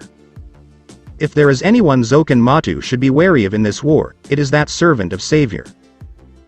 The power displayed by the blonde rivaled or exceeded that of King of Heroes. Gilgamesh and Savor are the broken characters in this battle, according to Zoken Matu. Both of them were gods on the battlefield, and if they clashed, Zoken had no doubt that this city would be destroyed. And the likelihood of this occurring is very high. Despite the fact that both are equal in Zoken's eyes, the old man is more concerned about Savor. The reason Zoken is wary of him more than Gilgamesh is that Savor is not arrogant. He is arrogant, but not to the extent that Gilgamesh is. Savor is more calm, calculated, sharp, and powerful, and will not hesitate to kill innocent people if necessary. Zoken is certain that if the King of Heroes takes him seriously, he will be reduced to trash in a matter of seconds, and even the Shadow will be unable to defeat the Golden King. A single wave of 100 weapons from the King Gate will rip him and the Shadow apart. But the King's biggest flaw is that he is very fucking damn arrogant. Without a doubt, Zoken believes the King will be shredded by the Shadow. Savor, on the other hand. Zoken is certain that the moment Savor meets Shadow, he will end it. All doubts vanish after witnessing his power in annihilating nearly 200 Shadow underlings with a single attack. He must use his weapon with extreme caution against Savor. He only has 3 weapons right now, a cannon, a giant catapult, and an arrow. But those 2 are insufficient to bring down Savor, the large castle. To avoid Savor, he even let Sakura rest and flee Matu residence. He'd seen and heard about Savor presence detection, and he also knew how damn good it is. Zoken doubts he'll survive even if he stays in his own territory against Savor, which is why he let Sakura rest in the hospital. Because he is not present, the space is currently vacant. He will return to Matu residence after gathering a sufficient amount of weapons to deal with Savor or, at the very least, distract him long enough for Shadow to tear him apart. Master. Zoken turned to face one of his weapons, a woman dressed in black with a white skull mask and dark purple hair tied into a high ponytail. The spy on Castor's property was assassinated. It was Saver, she stated. Zoken blinked that quickly? He was thinking that maybe Saver would come to check on the temple at night. To think he'll check it in at noon. I see. It doesn't really matter. He must believe you are already dead, so bring 20 of you with us. Zoken requested. Assassin bowed to her master once more as 20 dark shadows and 20 skull-masked black figures appeared in space. Zoken smiled as he saw the army. This assassin is very useful. They may not be strong, but they are numerous and can be very dangerous. He then felt something else appear. His main weapon, his primary weapon. The darkness. Sakura must be sleeping now because it manifested. Hey, no surprise given the stress. Zoken is certain she learned about the Emiya boy. Soon, he cackled again. His weapon will be ready in a matter of days, if not hours. Sakura might have a nervous breakdown soon. Now. It's time to go. To take down Saver, we'll need another army. Zoken began to walk as the shadow, followed by 10 assassins. To the massive forest that encircled Einsburn Castle. Present at church with Naruto. Naruto locks his gaze on the man in front of him. His face is solemn, and there is steel in his sapphire blue eyes, which are always cheerful. This guy. Naruto takes note of the man who smirked at him. Naruto can tell that the fellow blonde in front of him isn't human. All servants can tell this man is also a servant at a glance. But what about Naruto? Something else was caught in his eyes and sensor. The man may be good at concealing his aura. He looks almost human, as if he is alive. At the same time, he is not, he almost resembles servant, but his aura clearly indicates to Naruto that this man is alive in flesh and blood. And the aura this man exudes. It's like Saber, but bigger. Naruto notices something familiar about this man. This man's aura. Remember to remind him of Sasuke. Naruto reflected. This man reminds me of Naruto and Sasuke in some ways. As well as himself. May I ask your name, your majesty? Naruto inquired, but despite the polite words, his voice was not polite. Despite Saver's polite words, Gilgamesh's smirk dimmed slightly, but his tone remained insulting. Nonetheless, Saver immediately recognizes him as king. Even if it was a minor point in the Gilgamesh book, it was significant to him. However, he continues to demand his name while not offering his own. Even if he is interested in him, that does not give Saver the right to be rude like this. Naruto, however, cuts Gilgamesh before he can speak. I apologize for interrupting you, but wouldn't it be proper if I introduced myself first? Gilgamesh blinked as Naruto stated. The Golden King's smirk lightened slightly, and he made a gesture to continue. Naruto takes a deep breath before smiling at Gilgamesh. Hello, my name is Naruto Uzumaki. Minato Namikaze and Kushina Uzumaki's son. Shinobi and samurai emperor, child of prophecy, the founder of peace, the first mortal to slap the goddess in the face and win. When the moon was about to crash down to earth, the conqueror of Kyuubi, the mighty beast, hailed as God. Naruto stated proudly while pointing to himself, a sly grin on his face. He had no problem declaring his name. The only reason no one knew his name was because no one asked, except Lancer. Rin, on the other hand, only asks what he is and not what his name is. He was going to tell Lancer his name, but he decided not to because Lancer Master is problematic. Kirei, who was no longer Lancer Master, couldn't see what the problem was. Furthermore, this man is not the same as the other participants in the Fifth Holy Grail War. Naruto is wary of him for some reason. Gilgamesh let out an impressed grunt when he heard that. The introduction and title are both quite impressive. He then put on a thoughtful expression. Uzumaki, Naruto. Gilgamesh rolled the other blonde's name around in his mouth. That moniker. He'd never heard that name before, and he scowled inwardly. There is no information about him, but when he reincarnated, he still obtained information from the Throne of Heroes. Savor's declaration is also true. Gilgamesh can tell Naruto is being truthful, even if it sounds unbelievable and impossible. If Savor was that great, he'd be well known, but the Golden King can't find any information about him. Either he's a great liar or he's from another world. Gilgamesh reached a conclusion. The King of Uruk will not be surprised if Savor comes from another world. As the first king and the one who lived in the oldest era, this did not surprise him. He had witnessed many strange and impossible events. But it's still unusual to see someone from another universe, such as Savor. Kirei, who was listening to Savor identity, narrowed his eyes inwardly. He had never heard of a hero with that name, but if Savor is that great, his name will be well known. Especially the part where the moon was repelled. It makes him think of Kizcher Zelrech Schweinorg. When fighting Crimson Moon, he is said to repel the moon as well.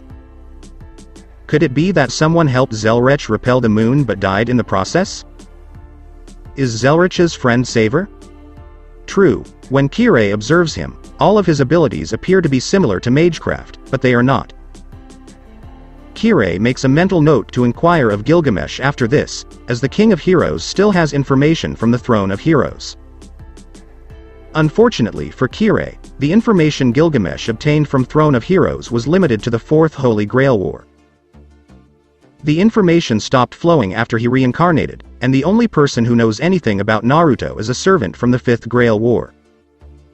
So it's not surprising that Gilgamesh knew nothing about Naruto. But even so, Gilgamesh looked at Naruto. This man had already asked his name and introduced himself. Normally, Gilgamesh would throw a spear at any ordinary man who dared to act in this manner toward him. But there's something about Savor. The eyes Savor possesses allow Gilgamesh to recognize this man who is not a mongrel. Is not a mongrel's eyes, nor is this man's aura normal. There was something. Something deep within Gilgamesh that made the Golden King gawk. Deep within his heart. Where even Gilgamesh is unaware. He was aware. This man is on par with him. Something insane, considering he only considers Enkidu, the one who is equal to him. HMPH. Uzumaki. My name is Gilgamesh, and I am the proud son of Lugalbanda and Ninsen. And the most prominent of all kings. I am the slayer of Humbaba the Terrible, the gods' feared monstrous giant. I was the one who slew the bull of heaven after the haughty goddess Ishtar unleashed it on my people in retaliation for my rejection of her advances. I'm the first worthy human to ascend to the Throne of Heroes, and no one who comes after me can hope to match my glory. Gilgamesh enters the scene with a triumphant expression and a cocky smirk. Naruto, upon hearing this, looked at the Golden King with wide eyes, clearly surprised. Gilgamesh, King of Heroes. Yet another servant? But how? I understand if assassin was summoned because the first assassin was a forgery, but how?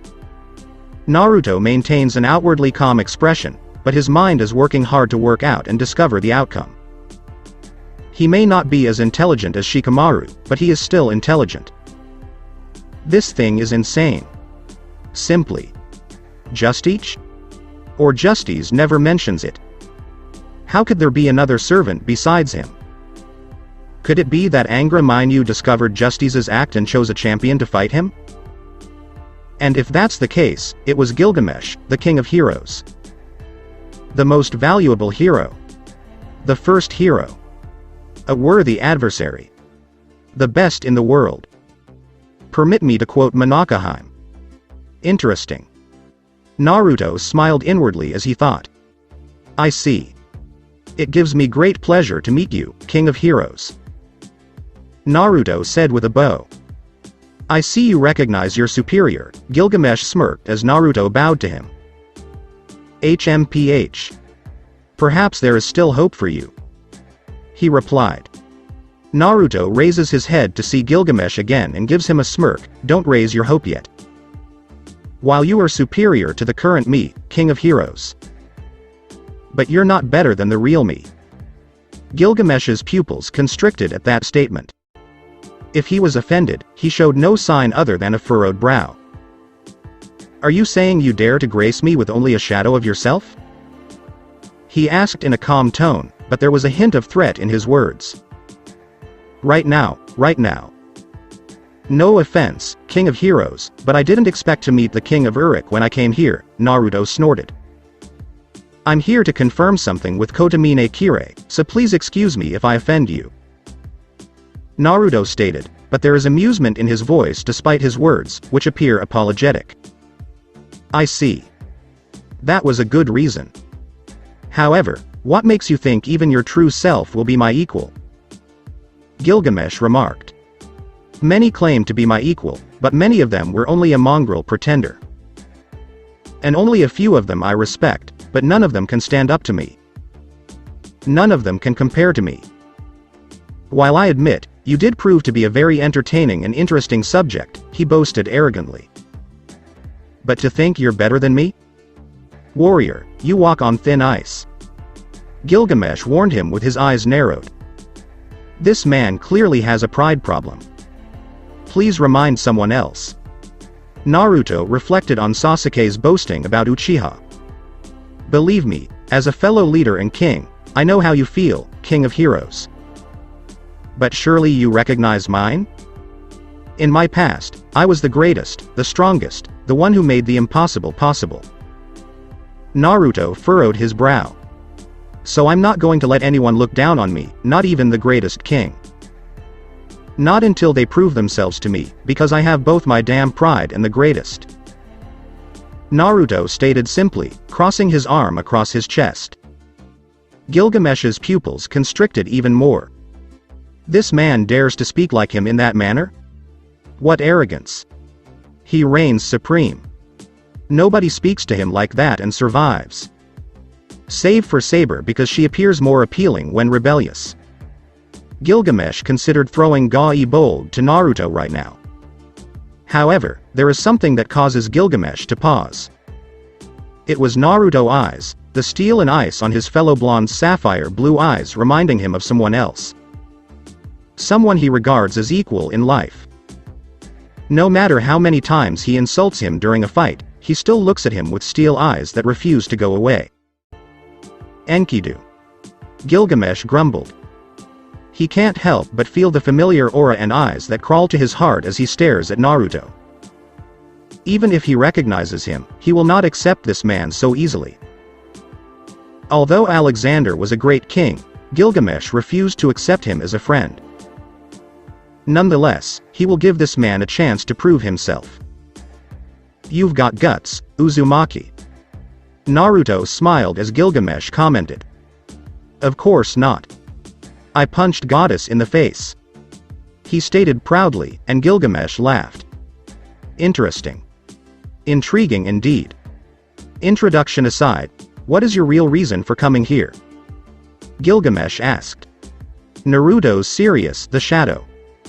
Expression returned in response to that question. Angra Mainyu, who controls it? He asked. That statement caught Kirei and Gilgamesh off guard, despite their best efforts to conceal it. Saber is aware of something that Servant should not be aware of, except for the Ainsburn family and Zoken Matu. And don't try to deceive anyone. Have his heart replaced by Black Heart, Angra Mainyu power surrounding this area like a river, Naruto said, pointing to Kirei. I see. How did you find out about that?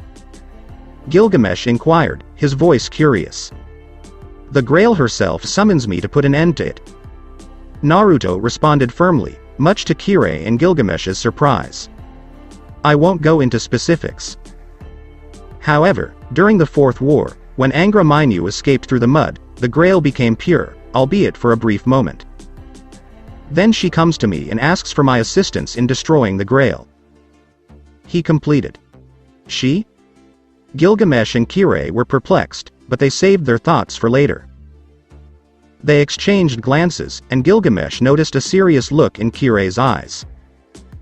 Savor should be removed. While Gilgamesh does not want such a corrupt and vile thing as his treasure, it will work to cleanse humanity. He'll clean them all up and gather the survivor, the stronger and more deserving human, before leading them. You've come to destroy one of my treasures. Gilgamesh stated, his eyes narrowed. Perhaps you're more like dog than I thought. He scowled. Don't be such a jerk, King of Heroes. Naruto snorted, but he understood what Gilgamesh meant when he said, you came here to destroy one of my treasures. Gilgamesh could tell he was from another world. If they have complete information from Throne of Heroes, it was not difficult to figure out. Monaka was unable to discover the truth because she lacked complete information. Meanwhile, the servant will have one that is finished. True, there will be no complete information about him, but it will not be difficult for any heroes to piece together the puzzle and discover that he is a newcomer to the Throne of Heroes and that his history does not exist. That is, he is from a different world. Though the Gilgamesh reason is different, Naruto is unaware of it. Now. Don't be like that, Your Majesty. That's why I've come to destroy it. I have my own reason, said Naruto. And what exactly is it? Gilgamesh pushed. I just have a feeling. Naruto simply replied, causing Kirei to blink and Gilgamesh to narrow his brow. Do you enjoy it? Gilgamesh did it again. Yup. Naruto nodded, I was bored because I didn't have anything to do, so I decided to play along. Kirei is certain that there will be a fight as a result of that statement. He cringed inwardly, knowing that if Gilgamesh and Savor fight in here, there will be a problem in public. This war will undoubtedly be hampered by the Mage Association. He was about to tell Gilgamesh to postpone the fight or go somewhere else, but he was surprised when Gilgamesh began to laugh. I see. Gilgamesh smiled, his expression amused. You did it because you enjoy it. Uzumaki, you're quite amusing. Gilgamesh understands what Naruto means if what he believes is correct. He was the king, the leader, and the greatest in Naruto world. Just like him, the king of this world. While Naruto's reasoning is stupid, it does hold power and confidence. As king, he can do whatever he wants, and if he gets bored, he can simply butt to someone's problem. That's what Naruto words mean, and Gilgamesh understands it perfectly. This man possesses characteristics of both Enkidu and Gilgamesh. And it was quite amusing. HMPH. I'm afraid I won't be able to let you do that. While it was a heinous act, I still required it. Gilgamesh simply stated. Then we'll meet on the battlefield. Naruto responded in the same casual manner, I'm sure you won't be pleased with a clone like me. So, when the end comes, we'll meet. Oh? And what makes you think I'll wait? Scowled Gilgamesh. I'm the king. Why should I wait for someone like you? He sneered. Because I'm sure you won't be pleased if you interrupt now. Naruto's simple response, seeing Kirei's expression, I doubt you two are to blame for what has happened. I'm sure you'll kill it in the end as well. Naruto paused and took a breath. Aside from that, King of Heroes. I'm sure you only want to face the best at the end, don't you? Naruto is correct. Gilgamesh only wants to compete with the best. The Golden King didn't care about the war, except to use Saber and the Grail to rid his garden of weak humans. He does not intend to grace those mongrels with his presence until the end. Only Saber is deserving of his presence. That changes when they learn about Saber. Gilgamesh was fascinated by the whiskered blonde, but now that he'd met him and discovered he came from another universe, he'd become duller. Gilgamesh was uninterested in someone from another world. He already has his own world. Why should he care about others? But Saber continues to pique his interest. Naruto is the best in his world. I've been summoned to deal with Angra Mainyu. He doesn't mind if the Grail summons another hero as long as the Grail summons the best. That was something worthy of his consideration. If the Grail wishes to challenge him, he can summon another king from another world. So why not? He will demonstrate to this man how superior he is. HMPH. That's all right, Uzumaki. I'll leave you to deal with this shadow. After a moment of silence, Gilgamesh said, and when you're done, we'll fight at the peak of battle to determine who the winner is. Thank you very much, King of Heroes. Naruto said in a sincere tone, nodding briefly to the Golden King. But Gilgamesh continued, his pupils constricted, I give you a brief warning not to touch Saber. Uzumaki, he's mine. The Golden King stated unequivocally. Who? Naruto furrowed his brow, I notice you're interested in her. If I may inquire, why? Saber, you must be aware that your desire for a wish is a foolish dream. He told the king directly. I know what she wants. After all, she expressed her desire during the previous war's feast. Gilgamesh responded, and Naruto blinked, so another feast awaits him, eh? But it is her fiery and hard personality that piques her interest, not her beauty. Don't you think so? Naruto adopts a thoughtful expression in response to that statement. What Gilgamesh said was not entirely incorrect. Not every woman's face corresponds to her behavior. There are few women who look better when they act strong and tomboyish. For her mother, the fiery red hair and her personality are an excellent contrast. True, Kushina can disguise himself as a woman, but his father actually finds Kushina attractive tomboy act, it makes her more appealing than usual. If Kushina acted like a normal girl, she would be a little boring. And Naruto can't imagine Saber acting like that. Girly. A little girly who, like Ino, enjoys gossip. It's not in keeping with her appearance. A love doll is tolerable, but to find her acting like Ino? Well, I believe what you said, King of Heroes. I agree with you on that part, so you want me to leave Saber for the last for you? Murmured Naruto. As he stated. That's correct. Gilgamesh gave a nod. So long as you say so. No worries. Naruto has no objections to Gilgamesh's request. He'll deal with this shadow first, then move on to a berserker or archer. He wants to save Saber until the end because of Shuru. He is so taken with the boy's abilities that he will let him gain more experience first so that he will be ready when the war ends. He recognizes Shuru Emiya as a good boy. No. That's not good. It's almost as if happiness is a sin for that boy, and he can only live if other people are happy. That boy's survivor guilt is intense. It scares him almost as much as seeing his family murdered in front of him. He snorted inwardly at that. Massacre at Uchiha. Some people dismiss the event, claiming it was too light and Sasuke was too bitchy. So, what if you were the one to go through it? How about your own lovely brother murdering your entire family? What's right in front of your eyes? And when you get your vengeance, you realize that everything was in order. Your brother loves you so much that he cannot afford to kill you. People mostly fell silent when Naruto retorted that to them. Shuru's guilt is understandable to Naruto. And his devotion to Emiya Kuritsugu, that boy wishes to become hero not only because he wants to follow Kuritsugu, but also because of his guilt from 10 years ago. That's why he's curious to see how Shuru develops. He has already promised to look for the Emiya family and to assist Ilyusville Emiya and Shuru Emiya with their cases. He intended to get Saber last so that the boy would have more time to spend with Tasaka girl and train. King of Heroes, by the way. Naruto dialed, you mentioned a feast from the Fourth War, which implies you were a survivor of that conflict. If I may ask, how have you survived this long? He inquired. Gilgamesh looked up and down at Naruto, studying his posture and crossing his arms across his chest before grunting, HMPH. I'll respond to that one out of kindness. The mud was simple, Uzumaki.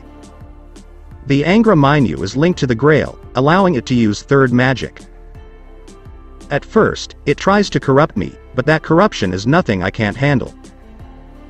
Because it couldn't harm me, it reincarnated me, bringing me back to life. He elaborated. Oh, I see. Naruto muttered as he processed the information. So Gilgamesh has been able to live until now in this manner. Naruto focused his sensor more on the Golden King, then enchanted it with simple sensor jutsu. He can feel the presence of Angra Mainyu from Gilgamesh's body now that he can sense it better. He couldn't feel it before because this place is surrounded by an aura, and he can only sense it now that he can focus more. Excellent work, King of Heroes. That's all I've got. I'm going to leave now. He said this, and the Golden King nodded. Oh, I nearly forgot. What about meeting tomorrow night? We'll tell our stories, and I'll set the stage for our discussion. He provided, of course, Kirei is welcome to join us. He added as he looked at Kirei, who had been silent since the beginning. Who? Gilgamesh smirked as one of his brows raised. I heard about your feast and that it was held in a flying fortress. That was certainly impressive. He admitted with a smile. As Kirei has already informed you. Naruto smiles a little. I'll keep our conversation in there. I will give you a personal tour tomorrow at 10 p.m. at Fuyuki Bridge. HMPH. Okay, then, I'll look into it. Don't let me down, Uzumaki-san. Gilgamesh smirked, and Naruto reciprocated. I won't. I'll take my leave then, he replied. The clone dispels himself with a bow. Gilgamesh and Kirei stared at the white smoke as it slowly dissipated before turning to the king and asking, are you sure it's wise to let him move freely like that? Don't be concerned, Kodamine. Gilgamesh comforted, what exactly is your plan? You're going to stay low and kill the winner of the Grail, right? It was the same for me. I would wait until the end. Allow Saver to handle everything, Shadow. I doubt it will be able to defeat Saver. What about Rin and that Emiya guy? Kirei asked. The heiress of Tasaka. When this shadow passes, I will handle her servant. That Emiya boy, as much as I want to kill him, is now useful for my saber. My fight with Saver will begin when this shadow dies, and after I deal with him, we can go after them. Gilgamesh responded. Kirei nodded. The plan was straightforward. He needs to keep his head down right now because he is more concerned with Rin than Shuru. He had trained Rin and knew she was very talented. He could beat her, but dealing with Emiya at the same time would be dangerous.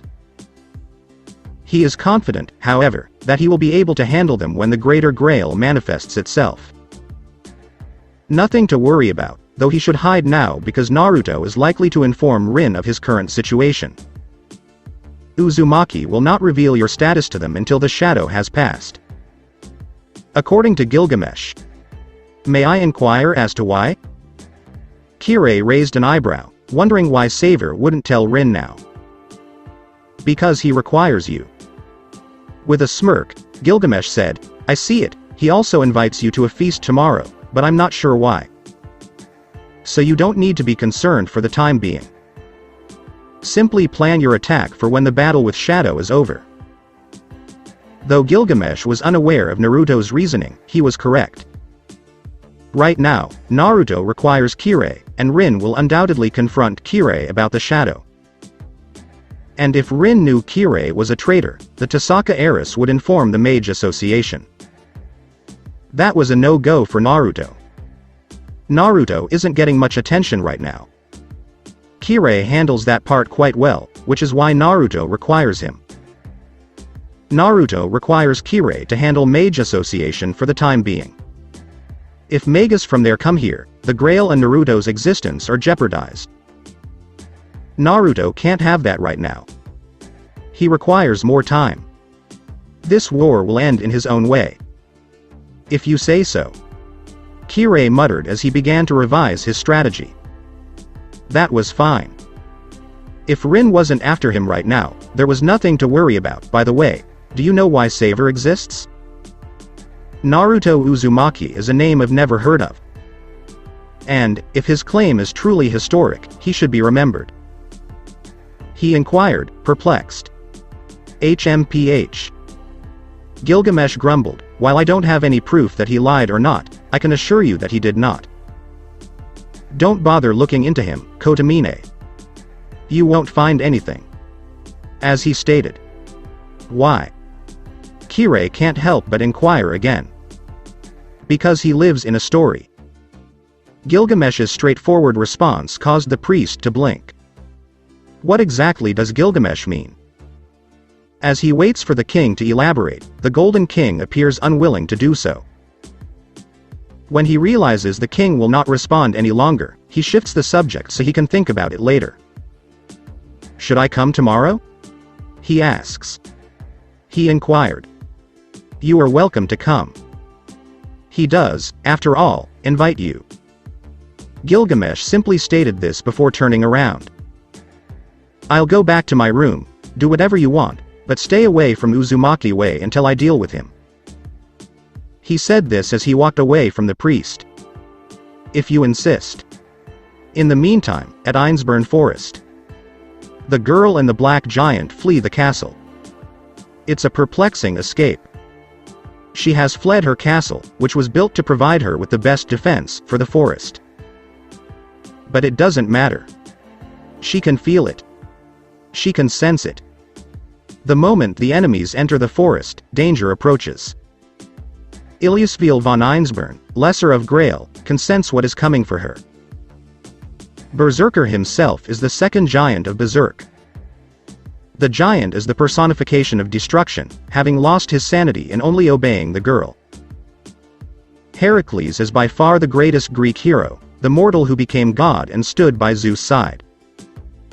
A hero who completes the 12 labors and gains immortality. Without a doubt, with the castle defense and Berserker on her side.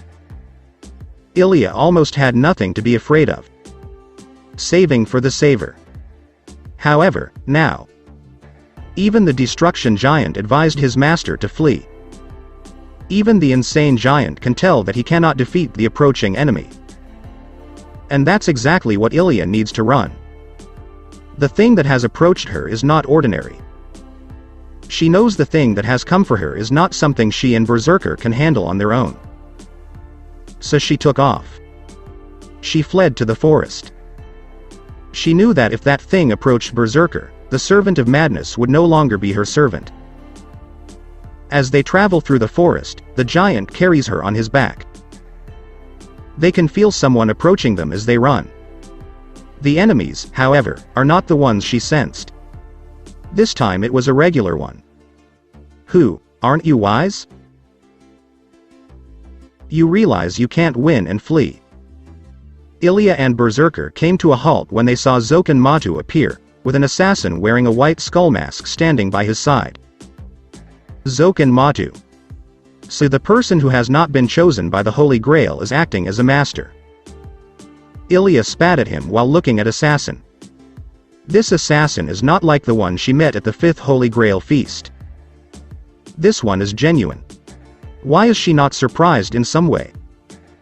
Zoken must find and close the hole that Castor created, and he must use the samurai assassin body as a catalyst to summon the true one.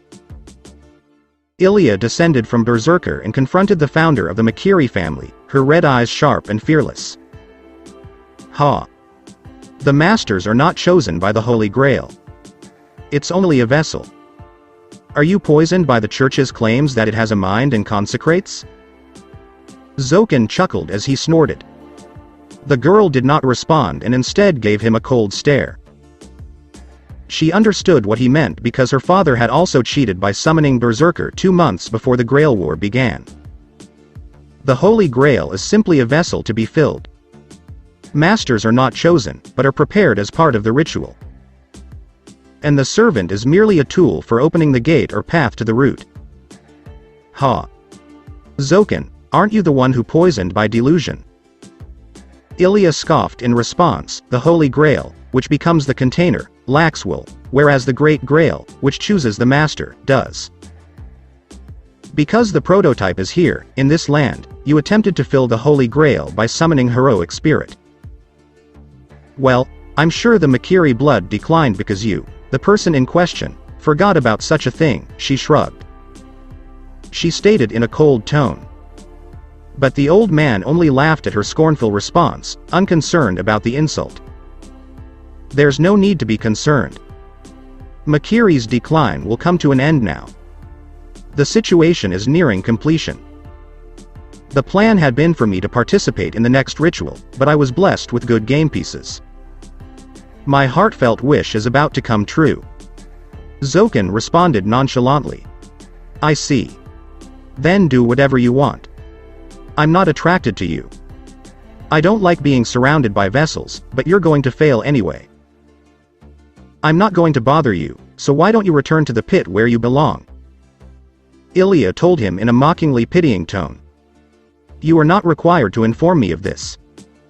The sun is hard on my old body, so I'll return to my nest once my business is completed.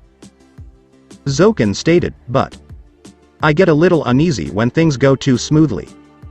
Just in case, I'll take your body. If I can seize you here, my dearest wish will be nearly fulfilled. As he said that sentence, the hostility began to rise. And as soon as he did that, 10 assassins appeared from the tree, all of them landing and circling Ilya and Berserker like a pack of hyenas cornering their prey. However, Ilya maintains his cool. She is not even afraid of the assassins and berserkers who surround her. A noble phantasm that grants you the ability to split your body and create multiple servant. Do you think a number of cockroach will be enough to take down Berserker? Ilya asked as she stared at the groups of assassin, a smirk on her face. Zoken knows the solution. Ilya didn't have to question him about it. No matter how good an assassin is, there is no way they can harm a Berserker, even if there are hundreds of them. Except for those with B rank attack, Berserker skin will not gain any scratches. Even if it does, after killing Berserker with B rank level strength, he will be resurrected and gain immunity to your attack. Against an assassin with only C rank strength. Even if there are hundreds or thousands of them, none of them will be able to scratch Berserker skin. Berserker. Ilya directed her servant. Before moving and quickly appearing on one assassin, the servant of madness bellowed like a beast. He swung his axe sword horizontally. Assassins are fast, but berserkers are faster. For some reason, Heracles is known as the Greek greatest hero. Too late to react. One assassin was instantly destroyed by the attack, his body crushed by the massive power and death. When the assassins saw this, they all rushed forward. They each had daggers in their hands, ready to launch at their enemies. Their hands became hazy as they hurled numerous daggers. As Ilya predicted, the group of daggers bounced as soon as they collided with Berserker's black skin, like a rubber ball colliding with a thick wall. Berserker let out another roar before swinging his axe blade again, knocking a few assassin who couldn't escape. Few who were knocked down died instantly as the Berserker axe blade sliced or crushed them, demonstrating the giant's monstrous strength. When the assassin saw this, he realized there was nothing they could do to stop the giant. They lack the strength or noble phantasm to pierce Berserker skin, and the outcome of the battle is obvious. However, assassin is not the same as servant who kills servant. However, the servant who murders master. With each new target, all assassins slip daggers into their hands before throwing them to Ilya. The white-haired homunculus eyes widened as she noticed the projectiles aimed at her. But before any of them can harm her, Berserker appears in front of her and defends her from all attacks. As a result, the new game began. As Assassin continues to target Ilya, the table begins to turn. There are more than 10 assassins attempting to attack Ilya, but Berserker continues to protect her. Dozens of projectiles were launched and all of them bounced off Berserker's skin as the giant attempted to attack the Black Servant while saving his master. By any means, the assassins knew that even if there were more of them, they wouldn't be able to harm the little girl from Berserker, and it was only a matter of time before the giant beat them. But that was their goal. They have no intention of harming or killing Berserker or his master. They simply intend to stall them, preventing them from fleeing until the main weapon arrives and destroys them. Berserker. Ilya is aware of her predicament. If the shadow does not come after her, this battle will be meaningless. However, the threat that is now following her clearly puts her in a dangerous position. She can feel it coming closer and closer. This has to stop right now. As much as she despises admitting it, she must flee now, killing Zoken Matu the next time. Berserker. Please take me. We must now flee. Ilya gave the order. The giant immediately grabbed his master, knowing the perilous situation they were in. They have no choice but to flee. If they stay any longer, they will perish.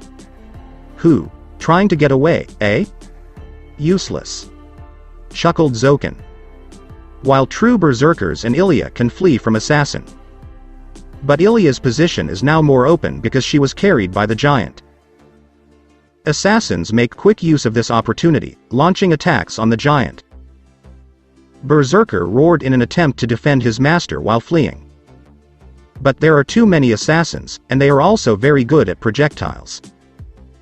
Few hit Ilya, piercing her shoulder, back, and forearm as she screamed in agony.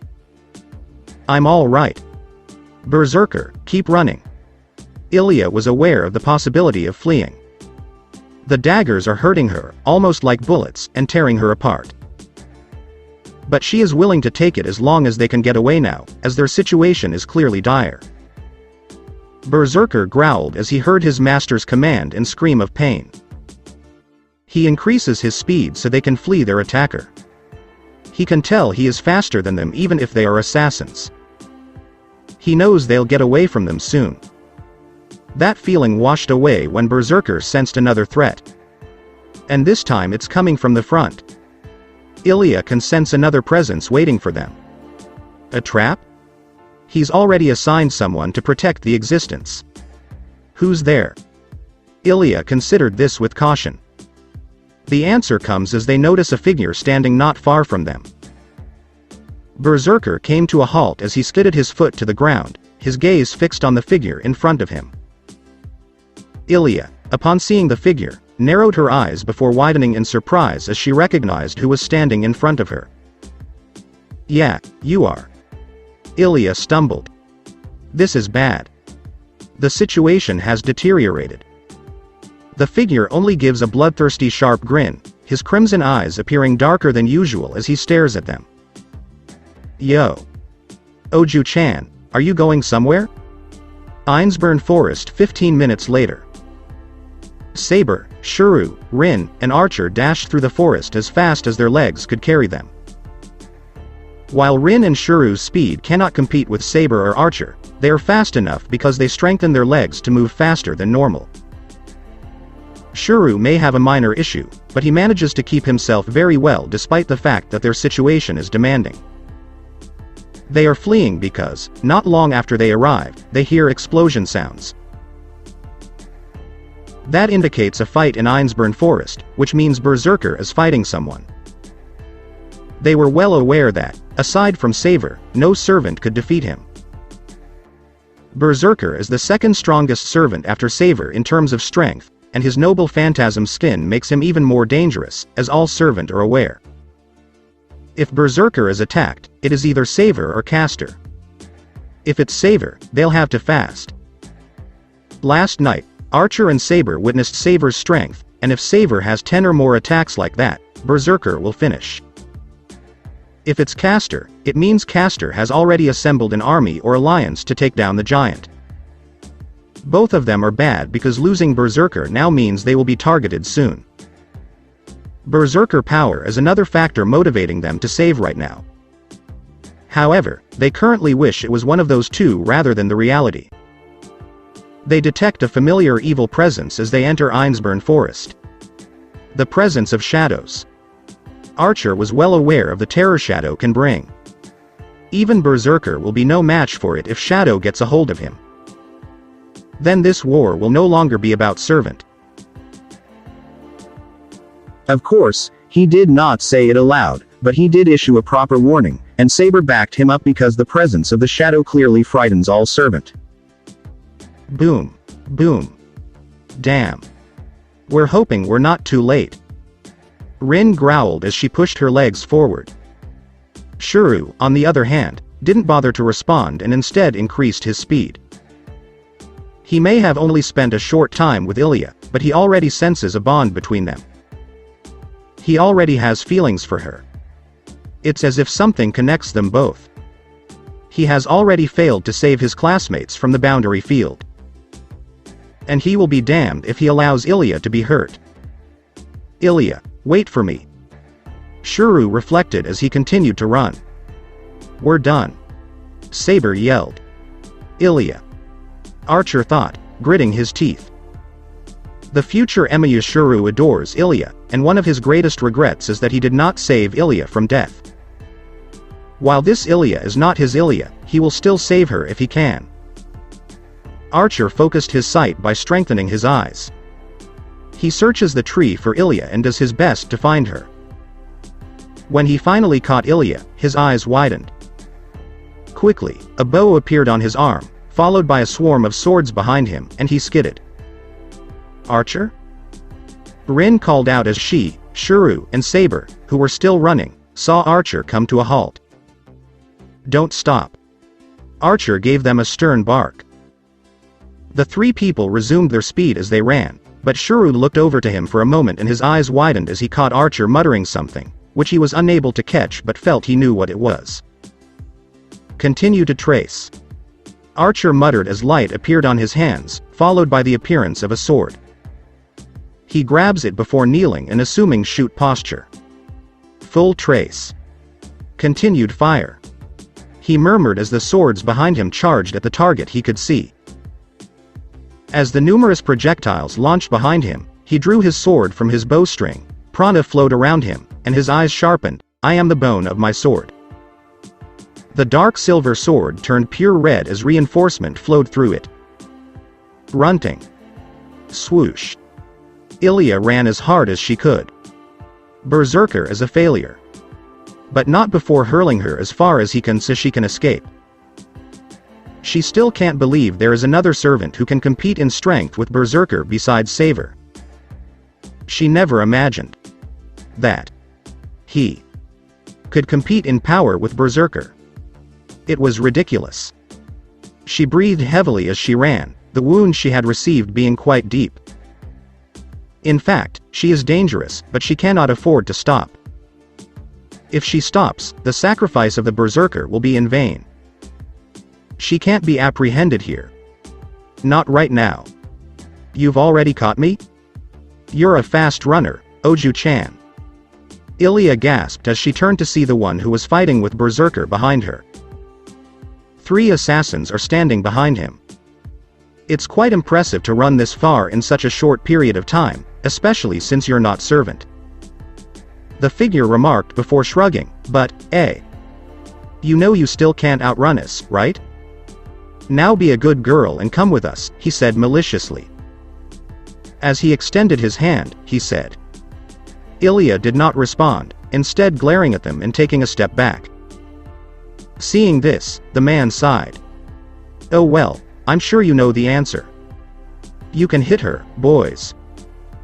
The 3 assassins didn't need to be told twice as they rushed to Ilya, promising not to kill but to maim. Ilya closes her eyes, waiting for the impact. For a brief moment, her thoughts return to the time she spent with Shuru. Her initial goal is to assassinate Shuru. Shuru, according to grandfather, will abandon her, betray her, and will not be her friend. But it was proven incorrect. Shuru is concerned about her. Shuru, please stay with her. Shuru will not abandon her. Shuru is a nice guy. Be careful, Oni-chan. Swoosh, swoosh, swoosh. Swoosh, swoosh, swoosh. Stab. Stab, stab, stab. Ilya opens her eyes again as she feels something rush through her and hears the sound of flesh being stabbed. Her eyes widened instantly when she saw the three assassins had swords impaled on parts of their bodies. What? Projection? The figure standing nearby muttered in surprise. However, his eyes widened when he saw the crimson projectiles launched at him, and with their strength, not even his special ability could save him. Boom. Kya. Ilya screamed as she ducked and covered her head from the explosion caused by the crimson projectile impaling her pursuer. Ilya. When she hears a familiar voice, Ilya's eyes reopen. When Shuru, Rin, and Saber approached her, her eyes widened. Oni-chan. She summoned happiness and relief. Her Oni-chan has arrived. He will not abandon her. He's coming for her. Ilya. Shuru rushes up to her, kneeling on her side. He immediately noticed she was bleeding in different places, and his eyes widened with concern. Are you okay? I'm perfectly fine. It hurt, but I'm okay. Ilya comforted while winced from pain. It's all right. You're saving money right now. I've arrived. Shuru was soothing the little girl calmly. However, both brother and sister's reunions were cut short when Saber appeared in front of them, Excalibur ready and her face solemn. Shuru. Ilyasville, take a step back. She gave the order. Whatever archer struck was still alive. She can feel an enemy lurking in the smoke. Shuru, not one to argue with Saber, nodded as he immediately carried Ilya in piggyback style and walked to Rin's direction. He actually wanted to carry bridal style, but there was a wound and touching it would cause her pain. Rin's expression is solemn as she observes Ilya's condition. They were too late. It was obvious Berserker was gone after seeing Ilya in such pain. She clenched her teeth. What kind of being do they have to deal with if it can kill Berserker? Rin, tell everyone to leave right away. Archer's voice echoed on the girl's head. Now? But we have yet to see. I can already see the adversary. Run. Now. There isn't just one. Hundreds of them are approaching. They are all servants. Archer barked sternly and panickedly as dozens of assassins ran in their direction. What? Wait. What exactly do you mean by servants? It makes no difference. Just run. Swoosh. A single swipe drew everyone's attention and interrupted Rin's conversation. The smoke cleared from that act, and when they realized who the perpetrator was, they froze. No. Saber muttered, his eyes wide. How? Saber's eyes widen and her jaw drops open in surprise as she sees the person. When Rin and Shuru see the figure, they unconsciously take a step back. They recognize the man in front of them despite his differences. But it isn't the difference in clothing that causes them to freeze. It was the aura he gave off. They had seen him fight, when he was serious or angry. However, he always radiated a cheerful and proud warrior aura. But it's no longer there. It was replaced by a vicious bloodlust. It's as if he's a different person. Wait a minute. Rin murmured, her eyes wide. LL Lancer? Shuru summoned shock. Indeed. Lancer is, indeed, the figure. His appearance, however, is distinct. His blue armor and blue hair have vanished, and his armor has become more demonic. It was black with spikes on various parts of it, not like spandex. His blue hair has turned ash gray and appears more sharp, as if it were horn rather than hair. His red eyes have also darkened. Ga-E Bolg's hand was no longer pure crimson, but a dark abyss with several red lines. Good day, boy. Lancer responded with a sharp grin, isn't it a nice day? He stated this while clutching Ga-E Bolg and draping it over his shoulder. What happened? To you? Shuru stammered, wide-eyed at the appearance of the Black Knight. However, before Lancer could respond, a slew of blue swords descended from the sky on him. The spearman, of course,